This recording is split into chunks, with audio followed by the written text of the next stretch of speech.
Yeah, it's always time. I wish I could tell whether or not we're live or not. It'd be a lot easier. I remember the old days where just all of a sudden you flip it on and then you knew for sure.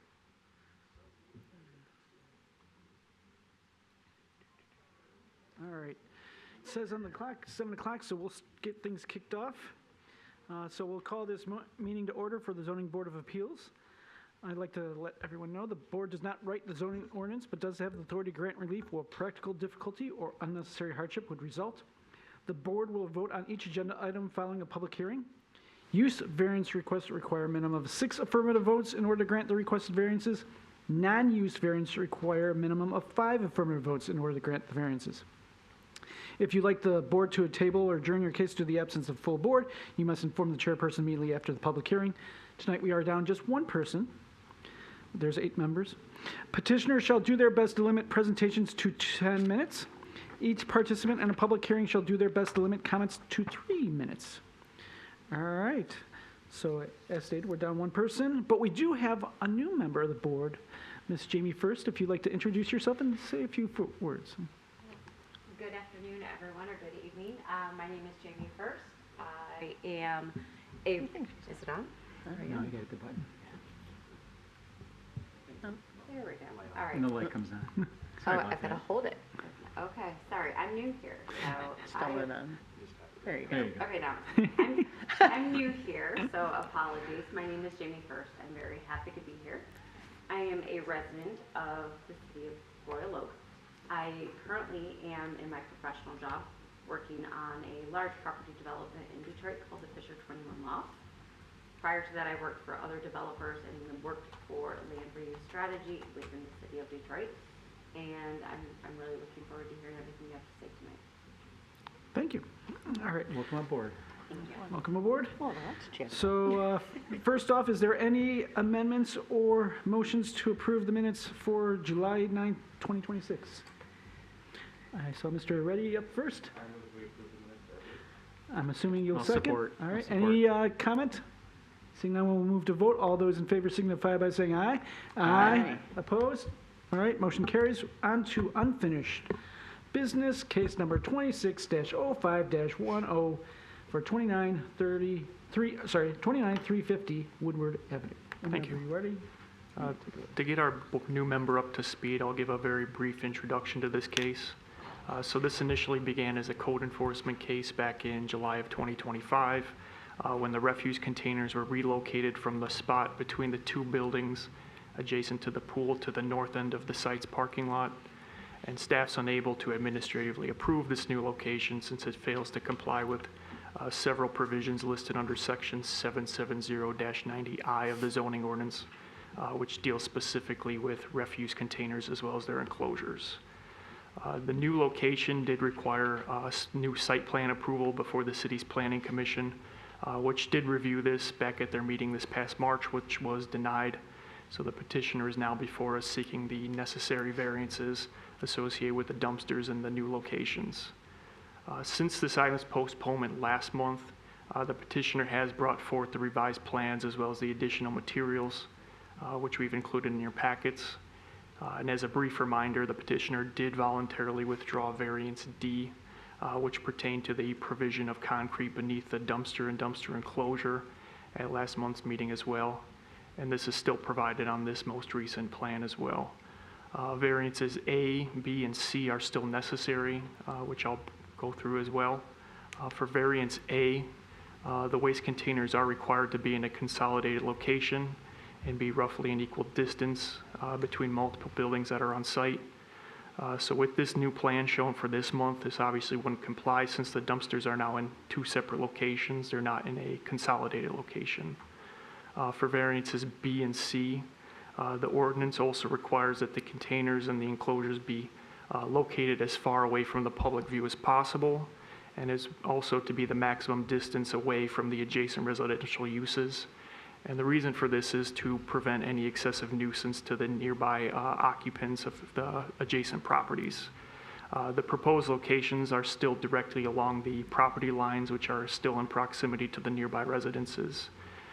As I had noted in the past, Code enforcement did document several times that there were instances of overflowing waste coming from these receptacles, which did cause observable off-site impacts. So the petitioner is seeking variances from these 2 points as well. One other thing to point out is that there could be a couple challenges or concerns regarding the viability of the second dumpster location at the southeast corner of the property, which you can see on the Google Street View, since there are some overhead utilities, which could potentially inhibit like a front-loaded garbage truck from lifting the dumpsters overhead to empty them. But there are no specific zoning ordinance requirements that state that the dumpsters need to be a certain distance away from overhead utilities. Rather, it's just something that staff wants to make sure that the board is aware of. So with all that being said, I still would ask the board to examine this case based upon the petitioner's ability to demonstrate his ability to conform with the non-use variance criteria. And really, efforts shouldn't be made tonight to try to design or redesign this proposal for the petitioner himself. And again, as I pointed out in the past, that even if all variances are approved tonight, it still does need to go back before the Planning Commission for a revised site plan approval. Thank you. Yeah, thank you. Questions for staff? Mr. Langweber? Alex, if this is approved tonight, is the geometry of the dumpster enclosures, the size, the height, are those locked in, or is that subject to the Planning Commission's review and approval? That would still be subject to the Planning Commission's review and approval. So there are conditions that may change with these enclosures Potentially. if it's necessary. If they have questions about something, there may need to be something addressed there. Sure. Okay, thank you. Other questions? Mr. Wolf? Just a point of, I guess, housekeeping more than anything. If we approve these variances and the Planning Commission once again denies the variances, they can't come back to us again, right? Then it's done for a year. Is that right? That's correct. Okay, I just wanted to check that. Any other questions? I've got one for you.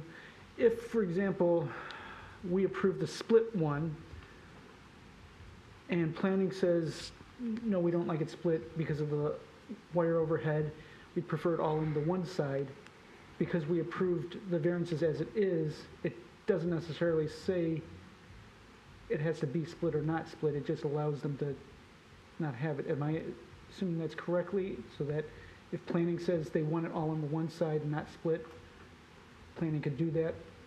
Or do we have to specify something if we want it to be one of the versions that they had? No, you should make a decision tonight based upon the plans that are presented before you right now. Whether or not the planning commission wants to approve, this plan, that's up to them entirely, and that would be a separate site plan approval that they would have to review at a later date. Okay, So, all right. Mr. Langweber? Alex, on the site plan that's presented, I do not see striped parking spaces in the vicinity of the pool area, in that center area. Is that, and I guess we'll ask the petitioner, but does that have any impact on parking count, or is there any issue with parking on the site that those spaces would be needed, or? yeah, and that could just be a simple thing that the petitioner's architect, forgot to include. As you can see in some of the other photographs in your packet, there were parking spaces there previously. But staff did look at parking, way back when, and we made the determination that parking wouldn't have been impacted whether or not those spaces are included or not. Okay. And then there is information presented now from their waste hauler. Has staff had a chance to review that for its, for just fact-finding if that was bona fide information that's presented? We didn't look at that specifically, but what we did review was just in terms of the site plan itself, for obviously whether or not they had any impact on the variances as listed in your report. Because I don't see the geometry overlaid on this site, so it's hard to say, does it comply or not, one way or the other? Yeah, and that can be something that can be addressed by the petition. Okay, thank you. Any other questions? All right, seeing none, if the petitioner is present, you may come forward at this time.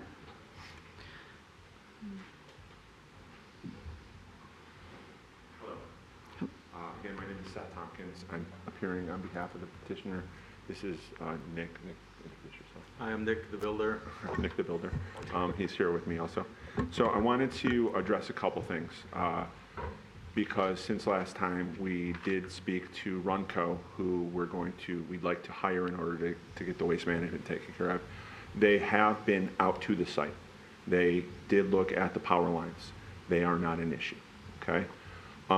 That's the first thing. The second thing is, you know, we would like to be compliant with the city's ordinances. We would like to have dumpster enclosures. We asked, there's a couple of, because last time you asked, can we put the enclosures there? Is it safe? And we asked them, is it safe? And they're engineers, and I'm sorry that it's not on the overlay, but they put the turning radius in there, and they showed why with building the enclosures there, they would never be able to clear the covered parking on the north. It's just, in fact, one of the residents, he's had his car hit already because of the dumpsters that were there in the first place. So this is truly, we're in a conundrum because we can't comply with the city ordinances where they were left, okay? And you have to remember that this building was built in 1963 and that none of this was contemplated at that time. So we did have some suggestions from the adjacent neighbors, and I did, you know, one of them said, well, maybe instead of doing 2 large dumpsters, can you just do the small individual bins? And we talked to them, and we would need to have somewhere along 50 to 60 bins, and they told us they would not pick up 60 bins. So it's just, it's too much. So the plan that we have now, I think is the very safest plan that we can have, all right? You know, we're gonna have to do some construction that it's gonna cost the landowners significantly more money now because they have to do 2 separate enclosures instead of 1, but they're willing to do that. We put 1 on the south side, and as you can see, I mean, I'd like to be able to, I'm just gonna come over here. Just follow me, all right? Oh, no, let's make it small again. So you're gonna start down here, and this is the entrance, right? And so the truck goes up, and then picks up the trash, okay? Dumps it, and then immediately turns left, and if you can go that way, keep going. And see, you can go right into it, get it, pick it up, and immediately go out the backside. And so this makes it a really, I mean, it's a much safer route. They're picking up 2 drops instead of 6. They're 2 larger dumpsters. And obviously we are gonna have to work with planning. If we have to do extra landscaping, we'll do that. But we put even more landscape area for landscaping on this one. So on the north side, you know, we're trying to block it off. I mean, the trash receptacle will be completely blocked off by the enclosure, okay? So the visible site of the actual trash receptacle, you know, you see small dumpsters that are overflowing. That's not how this is. This is a large dumpster that's completely enclosed, so no one's gonna see it, but even more so, we're trying to take care of the nuisance issue. We don't really think this would be a nuisance. It's going to be 1 dumpster now instead of 2 large dumpsters. And I mean, we're really trying our best here. And you know, I understand that, you know, because it's not a consolidated site, it says we're still seeking a waiver of A, but we can't consolidate because we can't put an enclosure there, you know? And so we've really we've had the WROK guys out on site. They've gone over this with Nick, they've gone over it with me, they gave me these drawings so that I can try to show you what we can do and what we can't do, like physically what is possible and what is not possible. If the city wants these dumpsters enclosed, and if the city was concerned, like, because we had a conversation last time, and look, we'd be dumb to not listen to what you have to say, okay? Because what you have to say makes a lot of sense, all right? And we'd be dumb to not listen to what they have to say, because we understand what they have to say, okay? But this situation was brought on by a building that never had a site plan for dumpsters, that now we want to try to get into compliance. We cannot get into compliance where the dumpsters were originally. We need to move them in order to do that, in order for it to be safe. You know, we talked about the safety issue last time we were here. We have run out of options if we want to get these enclosed, all right?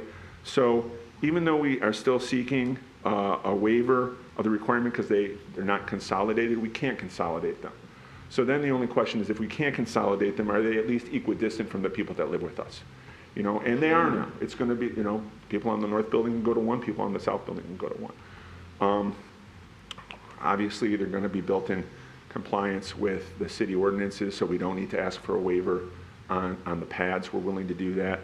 And so we really just hope that you see that this is not really a nuisance anymore. I mean, we're really trying our best to enclose it, to beautify it, to, you know, RUNCO is going to come 2 days a week. I showed you last time that we signed a contract with Priority Waste. By the way, I just got an email today that the guy that we contracted with, he doesn't even work with Priority Waste anymore, because I'm trying to get a refund because we've been paying $255 a month since last November for a second pickup on a weekly basis, and they just haven't come. And so, I mean, you're working with a property owner that has done its very best to try to get this property back up to a place where the people have good amenities, and now people are using the swimming pool. They thought moving the dumpsters wouldn't be a big deal. We called the city to move the dumpsters. I just want to reiterate that. Like, we did not have a private company come and move the dumpsters. The Department of Public Works moved the dumpsters. And we recognize that there's an issue, and we think that this is the very best solution that we can to bring to you. And I think that I hope that you look at the documentation that we provided to you and you realize this is not something that we brought on ourselves. We have no alternatives at this point. You know, we can't put the dumpsters back unless we put them back in non-compliance with the city, because we can't get them enclosed there. And for safety reasons and for all of the other reasons that I wrote on my supplemental documents that I gave you this time, I really hope you see that I think we really meet all of the factors necessary in order to get this, to get these waivers granted, and that we're really kind of out of options. And the only other option is putting them back where we had them and not having them enclosed and having the same issue that we had before. And I don't think that's a solution. I don't think that putting the non-conforming, non-enclosed trash cans back in their original location, still not in conformity with the city code, is a good solution. When we can enclose them, we can beautify the place. And by the way, the stuff on the, that's the south side, right? On the south side, that's an alley. There's just a parking lot on the other side, and then there's a whole bunch of trees there. You can see it from there. You have a photo of it when you showed the lines. There's nothing there, so it's not like that's going to interfere with anyone. So the only really thing that's going to interfere with any of our neighbors is the one on the south side, on the north side, sorry, but we've halved the amount of trash that we want to put there because we want to split it. We'll put as much greenery in there as possible to beautify it, and we'll put a real nice building there that's going to cover up the dumpster. And I did get a couple emails. I did talk to the waste disposal company about the proposals that were brought to me by some of the neighbors, sent me emails, and they're not feasible. And so this is the best thing for us to do. And I hope you can grant us the waivers so that we can just go to planning and get it approved, and then we don't have to worry about it. And I believe, and I'm sure the city attorney can tell you, someone asked, if the BZA grants the waiver already, then the waiver's granted. We don't have to get, we don't have to go back to planning. Can't deny a waiver that the BZA already granted. It's already, you're the higher, you're the appellate decider. So if it's already granted by you, it's just a question of whether or not we're going to be within the building code at that point, and whether we're complying with all of the other zoning ordinances that we don't need waivers on, which I'm confident we can put together a plan review that everyone will approve. So, questions? Question, Mr. Wolf, and then Mr. Stevens.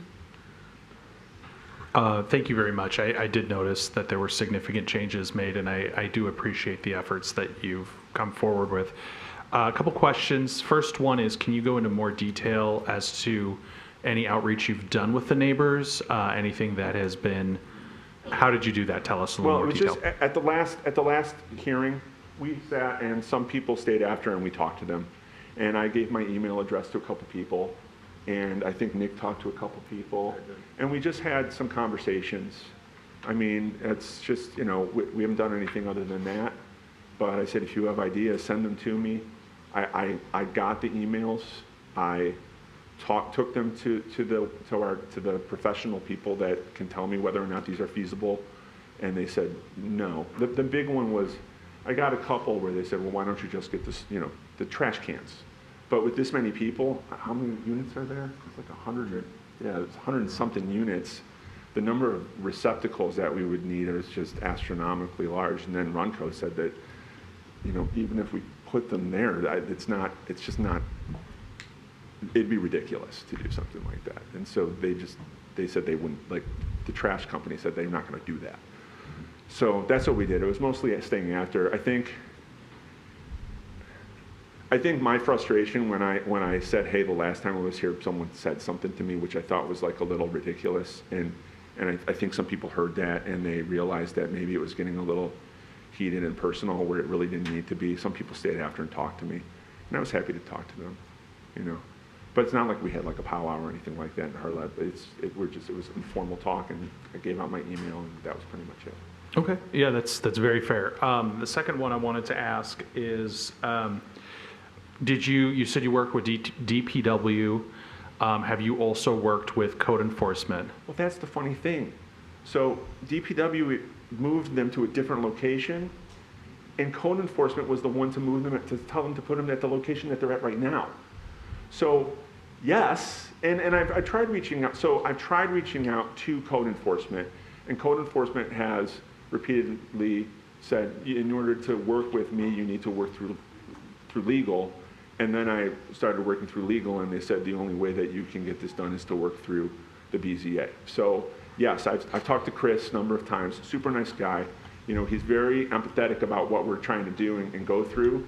He knows that they're making an effort. That's why, I mean, we haven't been ticketed out there for the overflow since, I mean, it's been months and months. And yeah, I've tried to get this resolved in almost any way that we can, short of being here, because, you know, I mean, we really are putting this in your hands, and it can go any way, and that's why I'm really trying to show you that we've done everything that we possibly can, and that we don't have any other alternatives. Unless you say, no, we want you to put it back where it was, and we know that you're still gonna be in violation of the city ordinances, but that's okay because at least it's not up against the wall, you know, so. Gotcha. And then you said you were willing to waive, that looks like number B, the requirement. So you just wanted to confirm you are willing to waive variance letter B. No, it was, D. I thought it was A. It was- I it was didn't D. think A was D, yeah, D, sorry, yeah. I miswrote it. Okay, D is in Delta, okay. Yeah, and I think A may not be entirely applicable anymore because you can't put it in the equidistant place because of the limitations that we have engineering-wise. So if we can't do that, it's at least equidistant. So, I mean, Gotcha. I see that it would still be maybe considered a waiver request on A but we can't put it between the two. You know, if we put it back where it was, we can't enclose them. Okay, again, I'm glad I asked the Yeah, yeah. question because I just want to confirm. D, no, that's the You're one where willing for to some strike reason- D. yeah. I think we had talked about that Yeah, last yeah. month, and Because they're that gonna- is still the case. But it seems like, okay, I understand okay, that makes more Yeah, sense it to me. reasonably equalizes. Gotcha, But yep. it's not in the middle, you know? So it satisfies one of the two requirements of A, but we still have to ask for a waiver on the other one. But as I hope you can see from the stuff that we've given you, we don't have a choice. I mean, unless Yeah, I we have to gotcha. demolish the entire whatever that side is, yeah. Oh, yeah, then we still couldn't make the turn, no. It's making the turn is the big I got you. The last question I wanted to ask is, so I know last week we had talked about how Priority was the servicer. Yeah, we're And- firing them, yeah. You're firing them, Yeah, okay. we're going to be firing them, and we're going to be getting in Runco instead, because Priority, we've been paying them, like I said, we have a contract with them that they've been in breach from the minute that we actually put the contract together.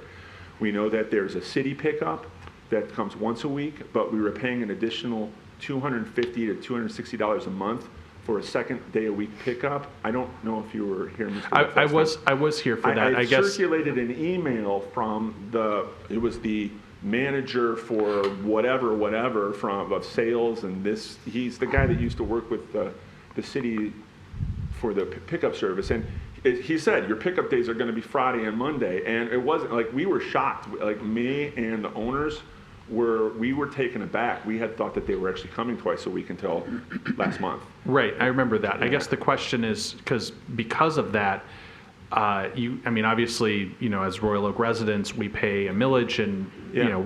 Priority comes and takes the trash. Yeah, we are going to be paying that tax, and we are not going to be taking advantage of that city service. Okay, that's Because the question Priority does I not wanted do to what make it's sure I supposed to do. understood. Yeah, no, we are hiring a different service, and Priority will not be responsible for taking our stuff. Runco will be our waste disposal provider. Okay, I just wanted to make sure I had all the facts They in have my the head. nicer dumpsters that are bigger, they don't have that weird design that makes things like fall out the back, and they're willing to come twice a month or twice a week. They were willing to come out to our premises to take a look at it and see if putting the dumpsters back in the middle with enclosures was a viable solution. They came out to make sure that there was going to be enough clearance on the one side with the wires. So they've been fantastic with us, and they've just been really good to work with. And no, we will not be taking advantage. We'll be paying a tax that we are not going to get the city service for. Okay, I just wanted that to be clear, because that's the thing that I couldn't get in my head, but that's all I got. Okay, thank you. Mr. Stevenson. Yeah, I've got a couple of design questions. I know we shouldn't be talking about design, but it's just one quick one. The bins that are being selected, they're claimed to be 6 foot height. Is that correct? Yes. Okay. And the enclosure is 6 foot high as well? Yep. So in the case of an overflow condition, the overflow would be visible? If it were to overflow, but I can't see it overflowing with a 10-yard dumpster. Yeah, it's a lot of space, and picking up twice a week. Yeah, I understand. I Yeah, understand. so- If Yes, things are considered. if it overflowed, it's a huge dumpster. If it overflowed, it would, I know, yes, you would see some trash on the top. Maybe, because there's going to be landscaping, so you might not. Maybe, yeah. 'Cause Okay. that's- I'm just accounting for, Yeah, I what's hear ya. possible, right? So. Yeah, and I don't know, I mean, look, the final plan, we still have to go. I mean, the height enclosure isn't one of the variances we're looking for. Sure. But so, I mean, Yeah. look, if planning says, hey, we feel better if this was a foot higher, then we can find out whether or not it's feasible or whether or not we can do it. But Yeah. I hear what you're saying. These dumpsters are like it's weird to say, but these are way nicer dumpsters than the ones that we have.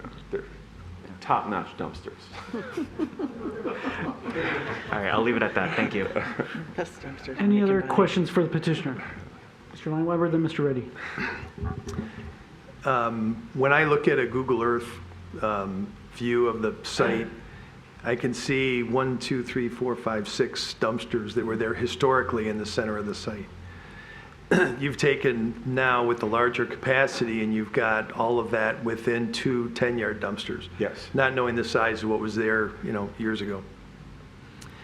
If I look at just, the size of the enclosure with the larger dumpster in there, and I put that in the center of the site on an angle, is it still not, does the geometry still not work from the vehicle accessing it at the center point of the site? Doesn't. Runco said they need 60 feet straight back up, and it's in the packet. Straight back? Yeah, to go in reverse when they're dumping the overhead. Okay, so even if they were angled the way that they used to be, building an enclosure around it at that center point, you still don't have the clearance behind it No. to pull a vehicle in? Okay, And if we took it at more of a dramatic angle, we'd lose a ton of parking spaces. yeah, just on this particular drawing that you presented, what is the dimension from the face of the gate, I guess, to the rear? I'd have to, I could squint, but it's not going to work. 40 feet unobstructed approach. Yeah. On a 90. So in that case, I guess what I'm seeing there is the size of the gate itself plus 40 feet. That's the geometry of a vehicle that could access a dumpster, no matter what, if it's oriented 45 degrees to, as those old ones were, does that not still work?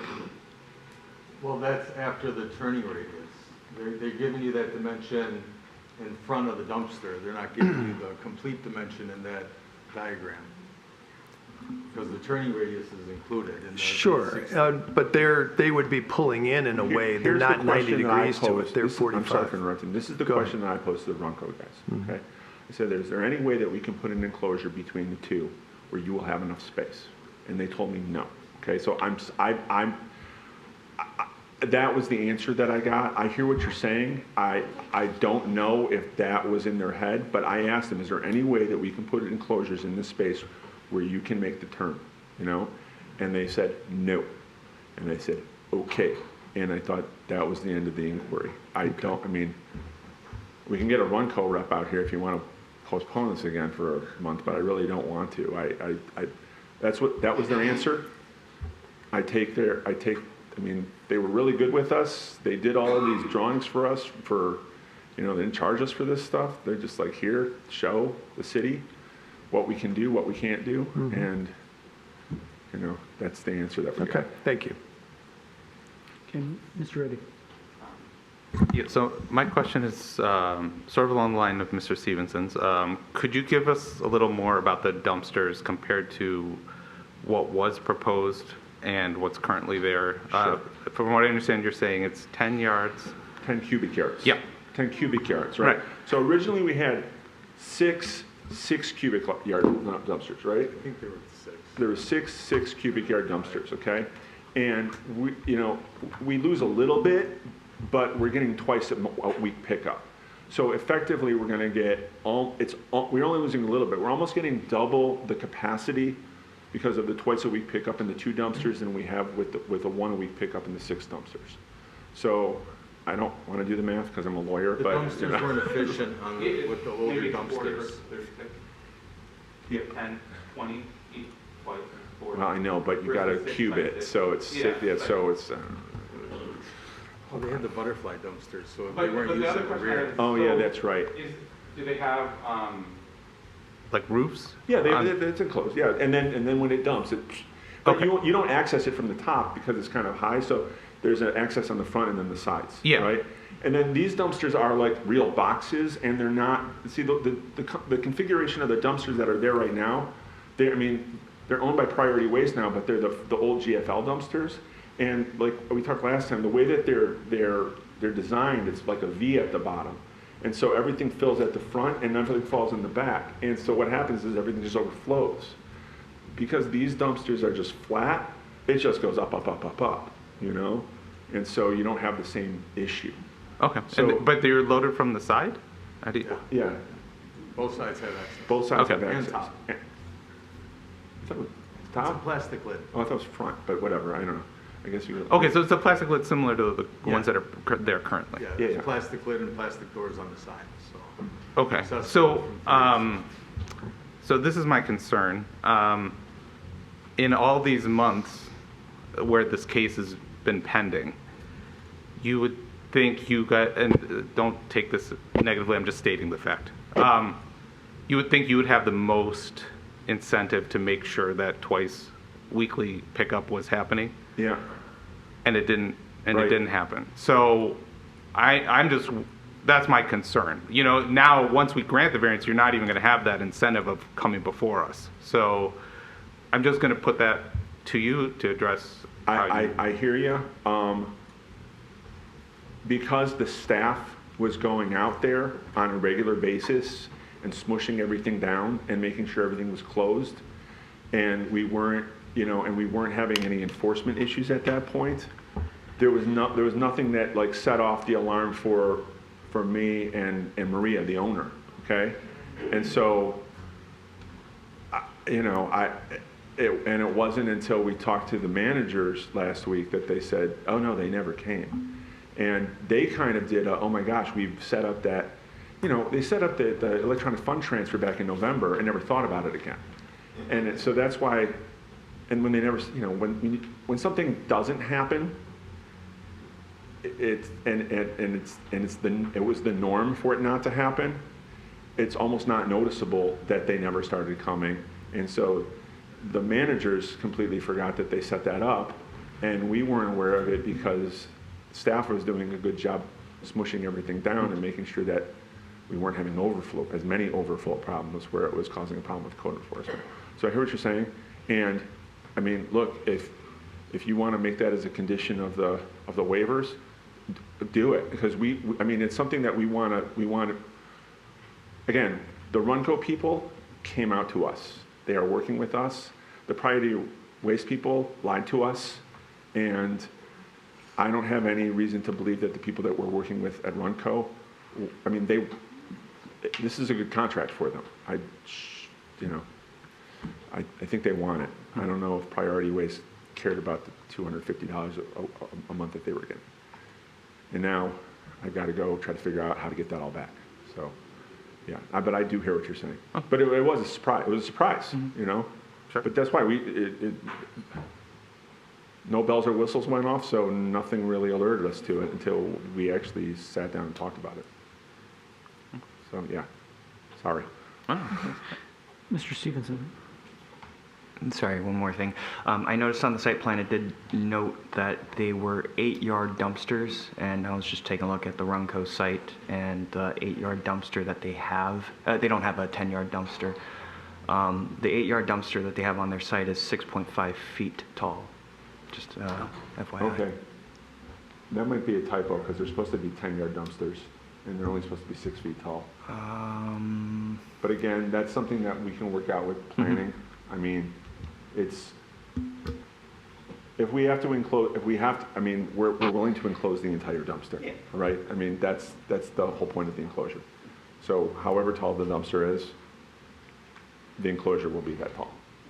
The main thing that the drawing is supposed to show is that we're trying to enclose it.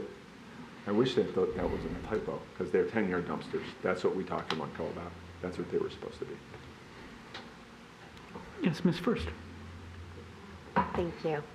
So I have a question. Looking at the style of this dumpster with the sliding doors on the side, from what I've seen in my experience, those actually have a better chance of the garbage falling out because people are not closing the doors behind them. And so unless you have management that is chasing that on a daily basis, I've seen the ones that just have the flip-top lid actually contain the trash a little bit more. What do you currently have with Priority Waste? What style do you have? Well, we have the front load only, okay? Okay. And so right now, the staff is going out there on a daily basis because, Ms. First, this is your first time here. Yeah, what they've got to do is, because these dumpsters, they're front load only, but they're a V shape, right? So what happens is everything gets in the front of it and nothing goes in the back, which causes an overflow. So right now, staff is going out there on a daily basis anyways, and they're taking like sticks and stuff and pushing everything so it goes back so there's actually enough room. Got it. So I don't think it would be a big deal for them to continue to do this, and instead of having to do 6 dumpsters to make sure that things are copacetic, they only have to do 2 dumpsters. And also, because we're having the 2 dumps a week, there's less likelihood that it's going to get to the point where we're going to get the overflow. Okay. And they're doing that every day? They're doing going that out every daily day? now. They are going out in the morning when they get there every day, checking the dumpster with some, and the man, he's here today, he can come and tell you, that's what they do on a daily basis right now. Because we do not want trash anywhere, we do not want, look, we don't like these pictures. These are old pictures, by the way. I mean, I know you keep throwing up the pictures, but these are old pictures, so. So I'm gonna apologize, I don't know if this is right. I did drive by the site this weekend, just to experience it from my point of view. And it seemed like there was more than one dumpster, like that was on Benjamin. And they were both overflowing. This was on a Sunday. On a Sunday. So do you have people there on the weekends? We don't, and that's why they were supposed to come on a Friday and a Monday, okay? So what happens is on Monday morning, they start the whole process again. So no, that's why. Weekends get ridiculous but that's why we need to do the two. Again, we contracted to have this taken care of twice a week so we wouldn't have trash in the dumpsters over the weekend. So when people went out and had weekend stuff and then threw stuff away, they would be empty dumpsters on Friday, you know? Understood. It just didn't happen. And so, yeah, and that's why we need to get rid of the people that we have. Okay. But yeah, no, we don't have people there. If you came Monday at 7 a.m., it would have been taken care of because they do it at 6. Okay. So One more question. Yeah. How many dumpsters do you currently have out there right now? 6. And they seem to be sizable dumpsters. They're much smaller. The 8 yards are going to No, be they're bigger than 6-yard what you dumpsters. Those are 6-yard dumpsters, and the ones that we're going to replace them with, even though it says 8-yard or 10-yard dumpsters. So you lose a little bit of square yard, and remember these are square yardage, so you lose a little bit of square yardage between the 2 10s and the 6, but not a lot. And when you double the capacity of the pickups, you actually have increased it by quite a bit. So it's and because of the design of the dumpster, which is like those GFS dumpsters are terrible design, okay? And I've said this many times. It's your first time hearing it, so I'm going to tell you again. Thank you for repeating it. And that's the problem. It's one of the problems, one of the many problems that we have with these dumpsters. You know, originally, see, you don't know the whole history. Lucky you. Right, I know. I'm just going to go in. I know we're going on, but we spent almost 2 years to get Priority Waste to acknowledge that these were their dumpsters, because the lids were all cracked and broken, and we couldn't get anyone to replace them. We would call GFS, and they would say, these aren't our dumpsters. And then we would call Priority Waste, and they say, these aren't our dumpsters. And it wasn't, I forgot the gentleman's name, super nice guy, the guy over at the Department of Public Works. Does anyone remember his name? Lee Collick. Yeah, Lee Collick. We called up Lee. We got Lee on the phone. We're like, Lee, we're having the hardest time. And he got us in touch with this guy over at Priority Waste, you know, and they came and fixed the dumpsters, and then that same guy is the one who entered into the contract with us, and then the same guy who breached the contract with us. But he's the one that, like, we finally got, it took almost 2 years for Priority Waste to even acknowledge that these were their dumpsters. So for a long time, we couldn't even enclose them properly because we couldn't get anyone to replace the lids. So this has been a lingering problem, but again, it's like,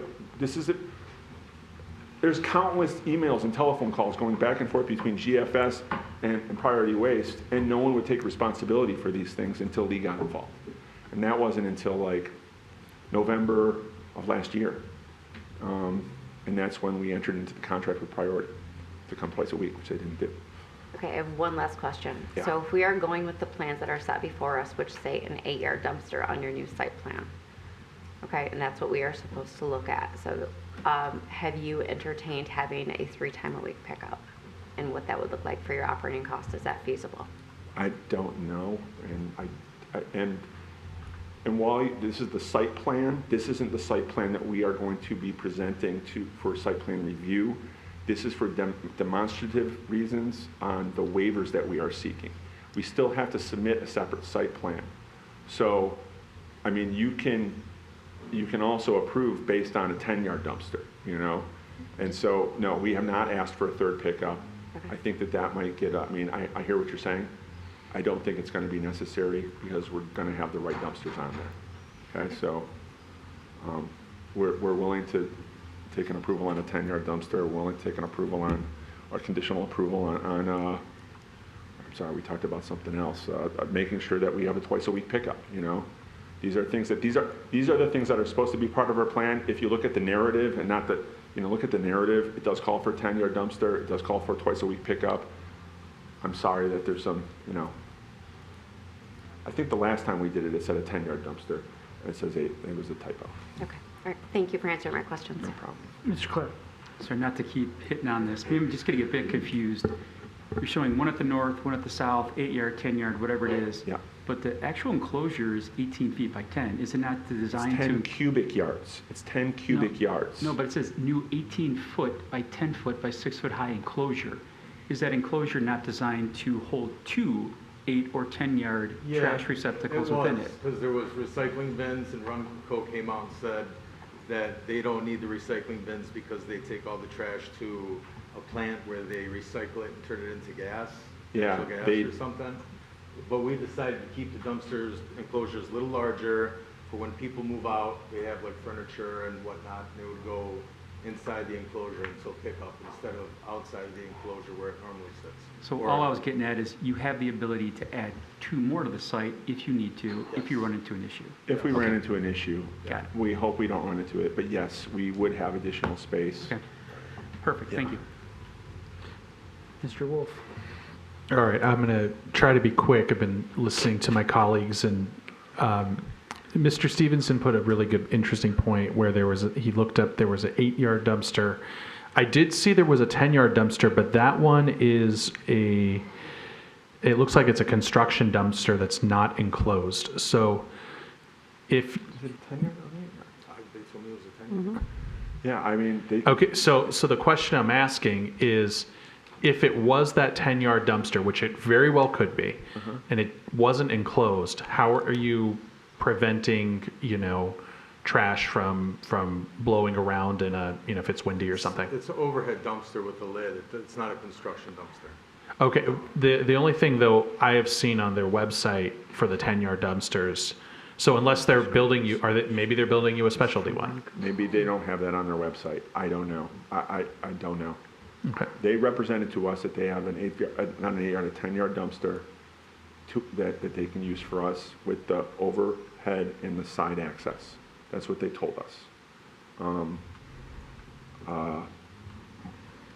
that's what that was the conversation that I had with them. Okay. Yeah, that was my only question. Mr. Clapp? I think I'm not an expert on this. The primary difference is the height. I mean, they have to be the same width for the force to pick up the enclosure, right? The container. I don't know. Yeah, I know. Both you guys submitted shows a 10-yard. The Runco, it's a literature here. It's just the height. So I think it's 6 foot high for the 8-yard, 7 foot 8 high for the 10-yard. So it's just a matter of height. The physical size is the same. It's just the height is different. So all I would say is just make sure that the enclosure that you build around this matches the height of the dumpster. The whole point of the enclosures are to hide the dumpsters, and so I'm just saying your yes. literature you submitted says 7 foot 8 high for a 10-yard. So just make sure that the enclosure matches. Okay. Any other questions? All right, thank you very much. Just to remind you, we are down one person. Who knows if we will ever have a full board? I know. We're just gonna. We would like to just get. I mean, I Okay. don't know what else we can I'll do. ask you after public You don't comment. have to. Okay. You don't have to. Okay. We want the vote tonight. You Okay. know. And just I just want to say thank you for your patience and letting us try to come up with the very best solution. And I do want to thank the neighbors for their input and let them know that we did listen to what they had to say, that we're not trying to poo-poo this. We understand that these dumpsters that are out there are not enclosed right now, and the whole goal is to cover them up so that they are not an eyesore, you know? That's the goal here, to get them enclosed. So, thank you. Okay, thank you. We will open public comment. As we do, please remember to be respectful and take only 3 minutes. Good evening to everybody. Good evening. My name's Scott Paul, and before I talk, I'm going to tell you what I do.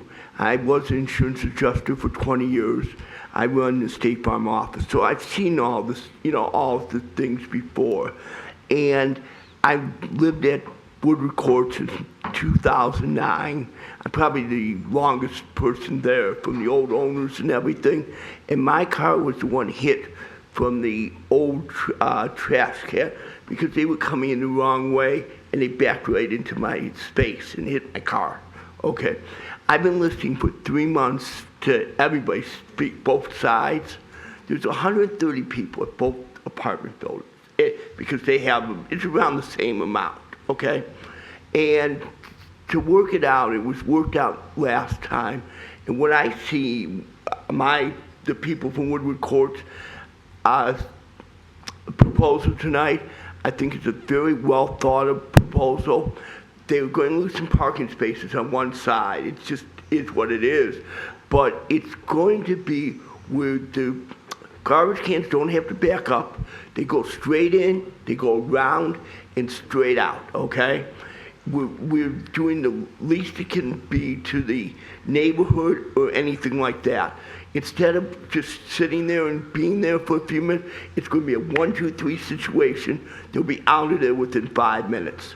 So to me, it's a good way to look at it. And I think, honestly, after being here 3 months and hearing this for both sides, I think this is something to work on and maybe propose to the Planning Commission and see what they say. And that's what, not playing, you know, and see what they say, because at one point something has to be done either way, okay? I don't think it can be where it was before. It's just not feasible in the whole situation of the situation. Right now, they're giving you what you want and what is right. Both apartment buildings will have garbage cans by them. One will be on one side, one will be on the other. So it'll be equal sides of people going. So the concern before that I heard was that well, it's a long walk and people drive now and everything like that. Well, it'll be close to their apartments. They can go out the door right to the garbage cans, okay? And I think it's a well thought of idea. You have IHOP on the other side. There's a wall there. You'll put a wall in the other side and you'll block it off. And that'll do away with any chance of smell or anything like that. Okay? I appreciate you hearing me. Thank you. Thank you. Next person. Anyone else for public comment? Going once?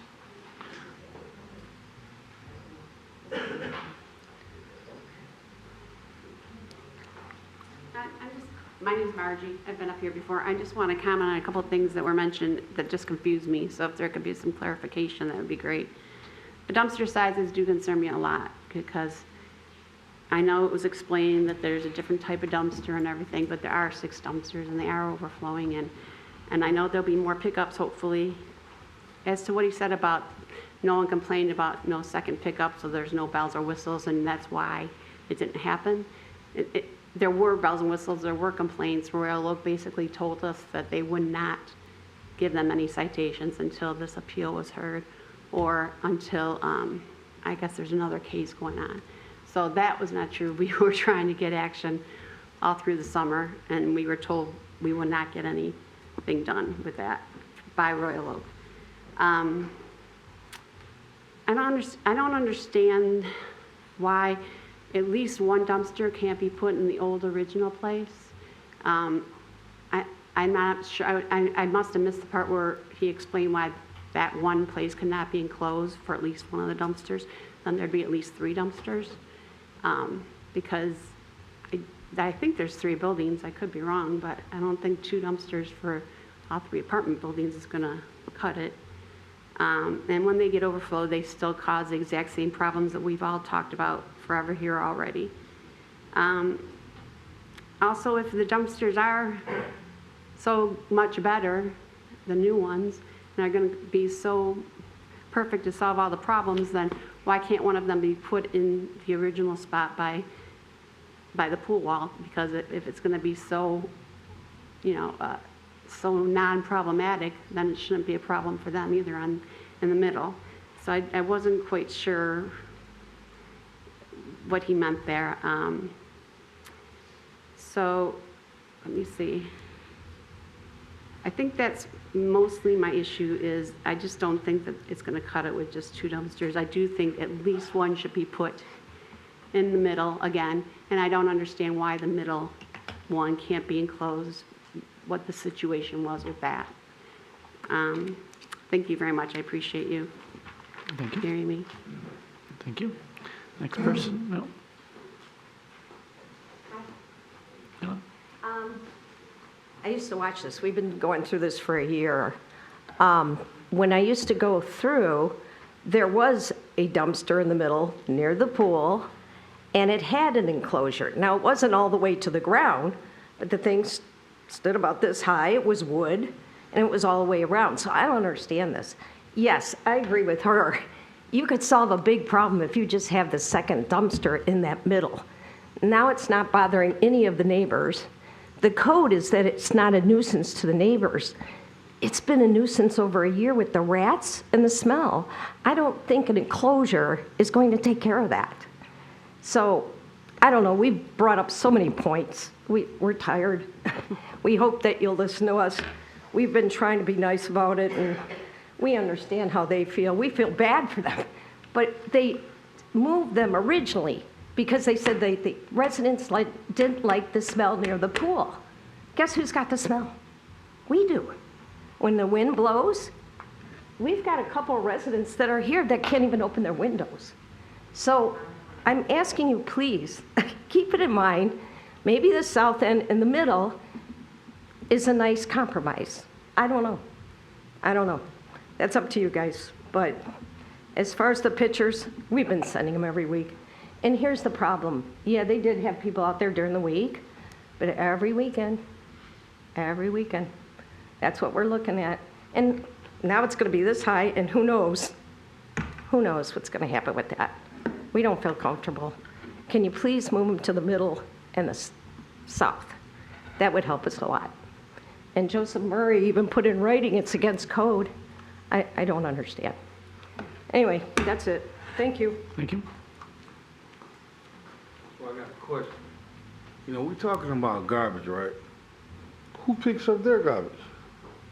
If you put it in the middle or you put it here or there, they still complain. The garbage has to get picked up, right? So, I mean, it's garbage. You can't leave it. So what do you want them to do? Get roll-offs? What do you want them to do? You got to pick up the garbage. You get that dumpster, that one dumpster, that's an old style dumpster. So the dumpster they're going to get is a better dumpster, but you still got to pick up the garbage. With an enclosure, without an enclosure, it's still garbage. You know what I'm saying? They're doing the best that they can do. The improvement was made.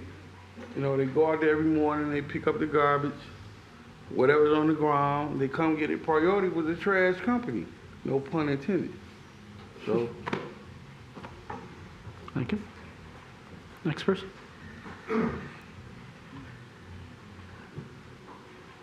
Excuse me. Hello, my name is Christian Walter. I work and live for Woodward Court Apartments, and I would like to say just recently, I've been there for 4 years now. The location of the dumpsters, when they were near the pool, I've worked at the pool, and it's terrible. I mean, you're trying to keep the garbage away from people, including them, but our tenants don't appreciate that either. I share my time and work at another location, and I'll tell you right now, the Runco dumpsters are great because I've got 2 of them over there. We've got about the same number of tenants. It is sufficient, except for when we have people doing illegal dumping, but it's sufficient for over 100 tenants that we have there. I manage the garbage situation over there, and a lot of times you see the overflow and whatnot that people talk about. Sometimes it's the tenant's negligence in getting the trash in the dumpster, but I go over there every day, pick it up, put it in there. And as far as the design of it, it's a lot better than these other ones. I hated having to use those other dumpsters. The ones that they're talking about, like I said, I've got 2 of them, and they come pick up twice a week, and I do not have issues like these people are talking about. The smell is not bad, and these are out, they're in the open. They're not even in an enclosure. So I like the design that they have. I think it's going to suit everybody even better. And the funny thing is, the people that are complaining about placement of our garbage, it's right next to theirs. So whose garbage is really stinking? Who's going to go out there and determine whose garbage stinks? It's just ridiculous. But anyway, that's it. Thank you. Okay. Next person.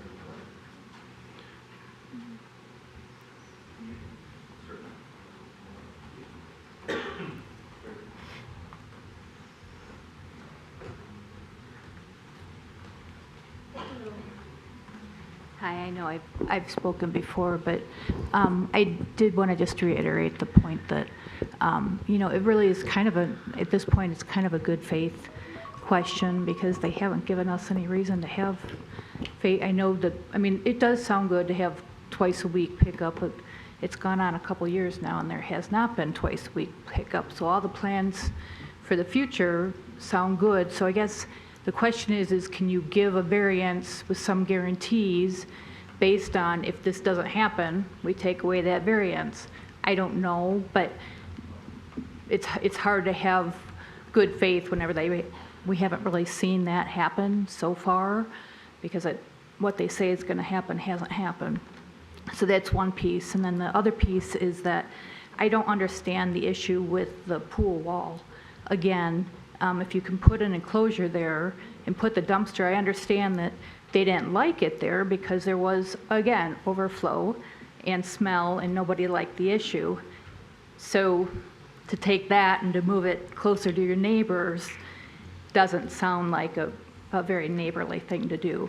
So if you have it by your pool, I would think it would give you a lot of incentive to keep that area clean and make sure the trash is getting picked up. So from my perspective, I would say if you have incentive to make sure that that stays clean, that would be a better guarantee than not to have one. So that's just my 2 cents. Thank you. Thank you.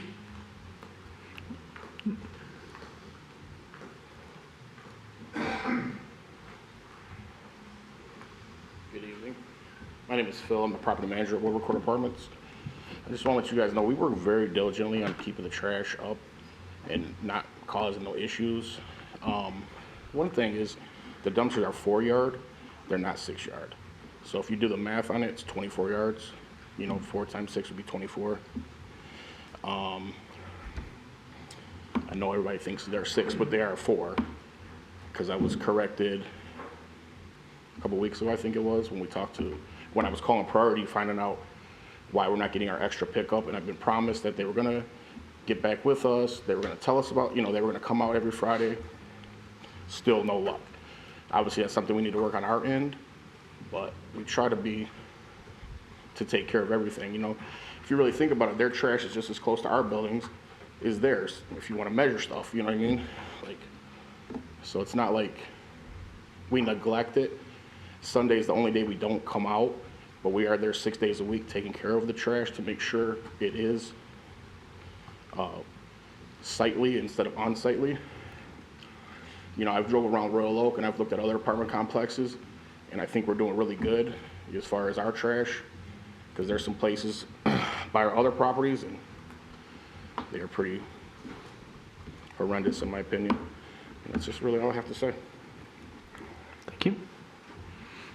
Anyone else to speak on this?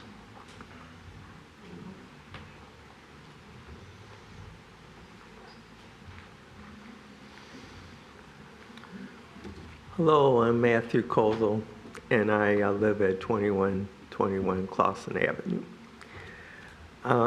I think like the other lady said, it's good faith. They're asking you to do something, saying that they're going to do it. And so far, I don't think they've shown that.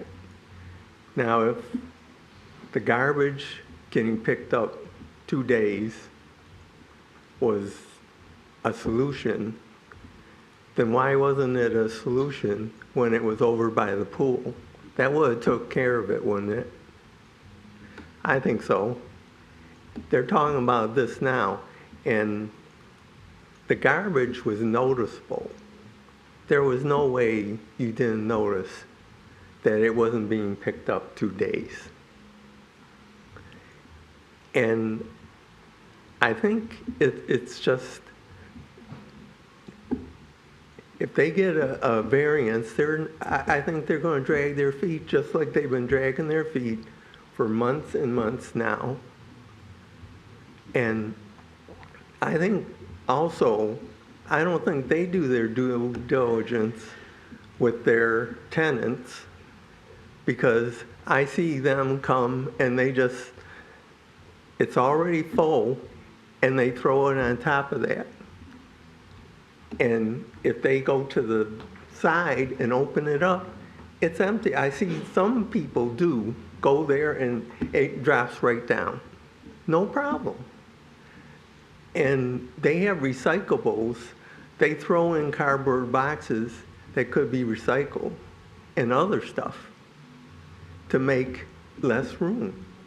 I don't think they help out their tenants that way. And then the car parking situation, I see them in the morning. They have to do gymnastics to get into their cars because they're parked so close together, because they don't have the parking space. The dumpsters on the north side take up a whole bunch of room and that.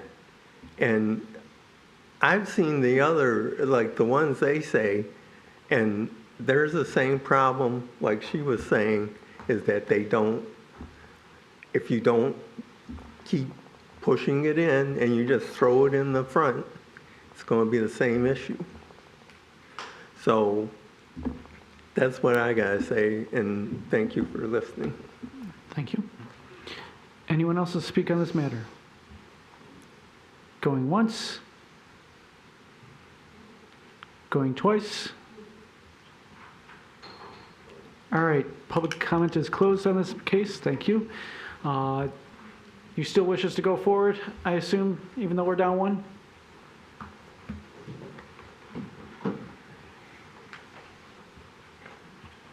Yes, we do. I just Okay. wanted to make sure that everyone heard the property manager's correction, that the existing dumpsters are not 6-yard dumpsters, they're only 4-yard dumpsters. And so that shows that the 2 10-yard dumpsters is almost equivalent to the 6 4-yard dumpsters that we have. So, again, Thank you. math bad. Okay. We'll bring it to this side for discussion and/or motions. Who would like, Mr. Langweber? So a lot of information presented, a lot of passion with neighbors, and understandably so.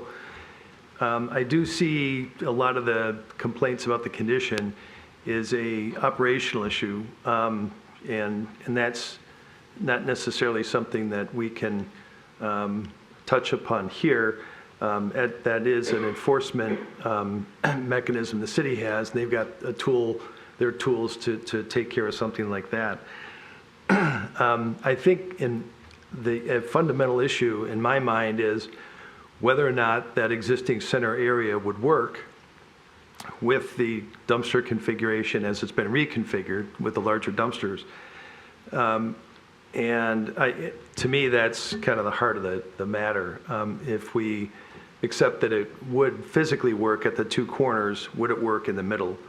And that's something that I'm not seeing the actual layout here, but looking at the size of the truck and the clearances that the truck requires to the back edge of that dumpster enclosure, and then just laying out on Google Earth, looking at what that dimension is, I don't see that it does work there. I think they were pulling smaller dumpsters before, but you can hear, there are issues with cars along that carport that if they stick out, they're in danger of getting hit by those trucks, which you do want to encourage good access for those trucks for all the reasons that the neighbors are complaining about.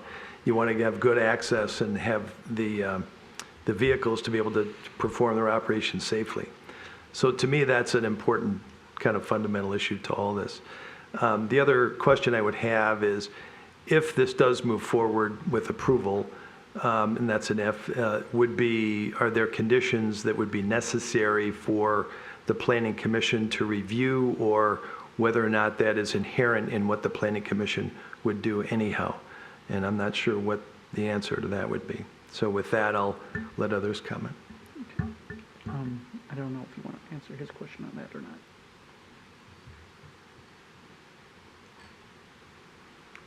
If the board so chooses, they could place conditions on the variance, but I would kind of caution against that because certain conditions may not be able to be, enforced out at the administrative level. But a condition that the planning commission review and approve is not something that we need to do because that would be in fact the process. Right, and as it was noted in the memorandum, approval of the variances tonight would not constitute a new site plan approval for the petitioner. So if the planning commission said the dumpster enclosures need to be larger or taller or something, that is within their realm. Correct. That's not something that we need to condition at this point. Okay, thank you. Just like it's the petitioner's mindful of no matter what site plan approval is, that if they get approved for the 6-foot high, that they don't pick a dumpster that's higher than that because then they'll get ticketed for that. So it makes sense for them to make sure they do their design correctly to not get future tickets. Other discussion or motions? Mr. Reddy. Yeah, Mr. Leinweber laid out pretty much what I was thinking. I am torn on this, but I had a question. Mr. Bohorsky, would the city enforce, issue violations if the garbage isn't picked up, whatever we decide? If garbage is overflowing, will there be future violations? There could very well be future violations if there's trash overflowing from the, and it creates a nuisance, then yes, that could constitute a new code enforcement case to be opened up. Follow up. Yes. Would it be possible to condition our variance on there being no enforcement violations? I don't know if that's enforceable at the administrative level. Mr. Wolf, I think I saw you wanted to. Yeah, I've got a question too, is on that same note. How would the city enforce a twice-a-week pickup from a company that is not currently contracted to do citywide enforcement? Well, to be honest, there's no way for the city because that would be a private contract between, obviously, the property owner or the apartment and whoever's picking up their garbage. And is that because it's again, trying to make sure I understand. It's because it's a private contract. Okay, not because WROK doesn't do business with the city of Royal Oak. Correct. Gotcha. And also keep in mind, we can't put that down because basically the enforcement policy is the fines. So basically if they don't get the 2 and there's trash overflow, they can get a complaint, they get fined. So it's in their best interest to prevent the fines. So. Okay. Well, Ms. Levitt, did you want to go? No, go. All right. I was just going to throw a motion out there. I'm going to make a motion to deny all the variances as presented to us. Okay. Is there a second? Is there a second? If there's not a second, the motion dies. There's not a second. Same so. Ms. Levitt, did you have a discussion? I just had one question. It seems to me that there is space in the enclosures for a second dumpster. So if we do have overflow issues, is there a way to somehow enforce putting a second dumpster in that enclosure on either side? That could be a potential solution, if an issue arises in the future, yeah. Okay. Other discussions and/or motions? Yeah, just a clarification. So under enforcement, the property owner would be facing the fines, correct? Or would it be the say, sanitation hired? It would be the responsible party, which would be obviously the apartment complex. Okay, understood.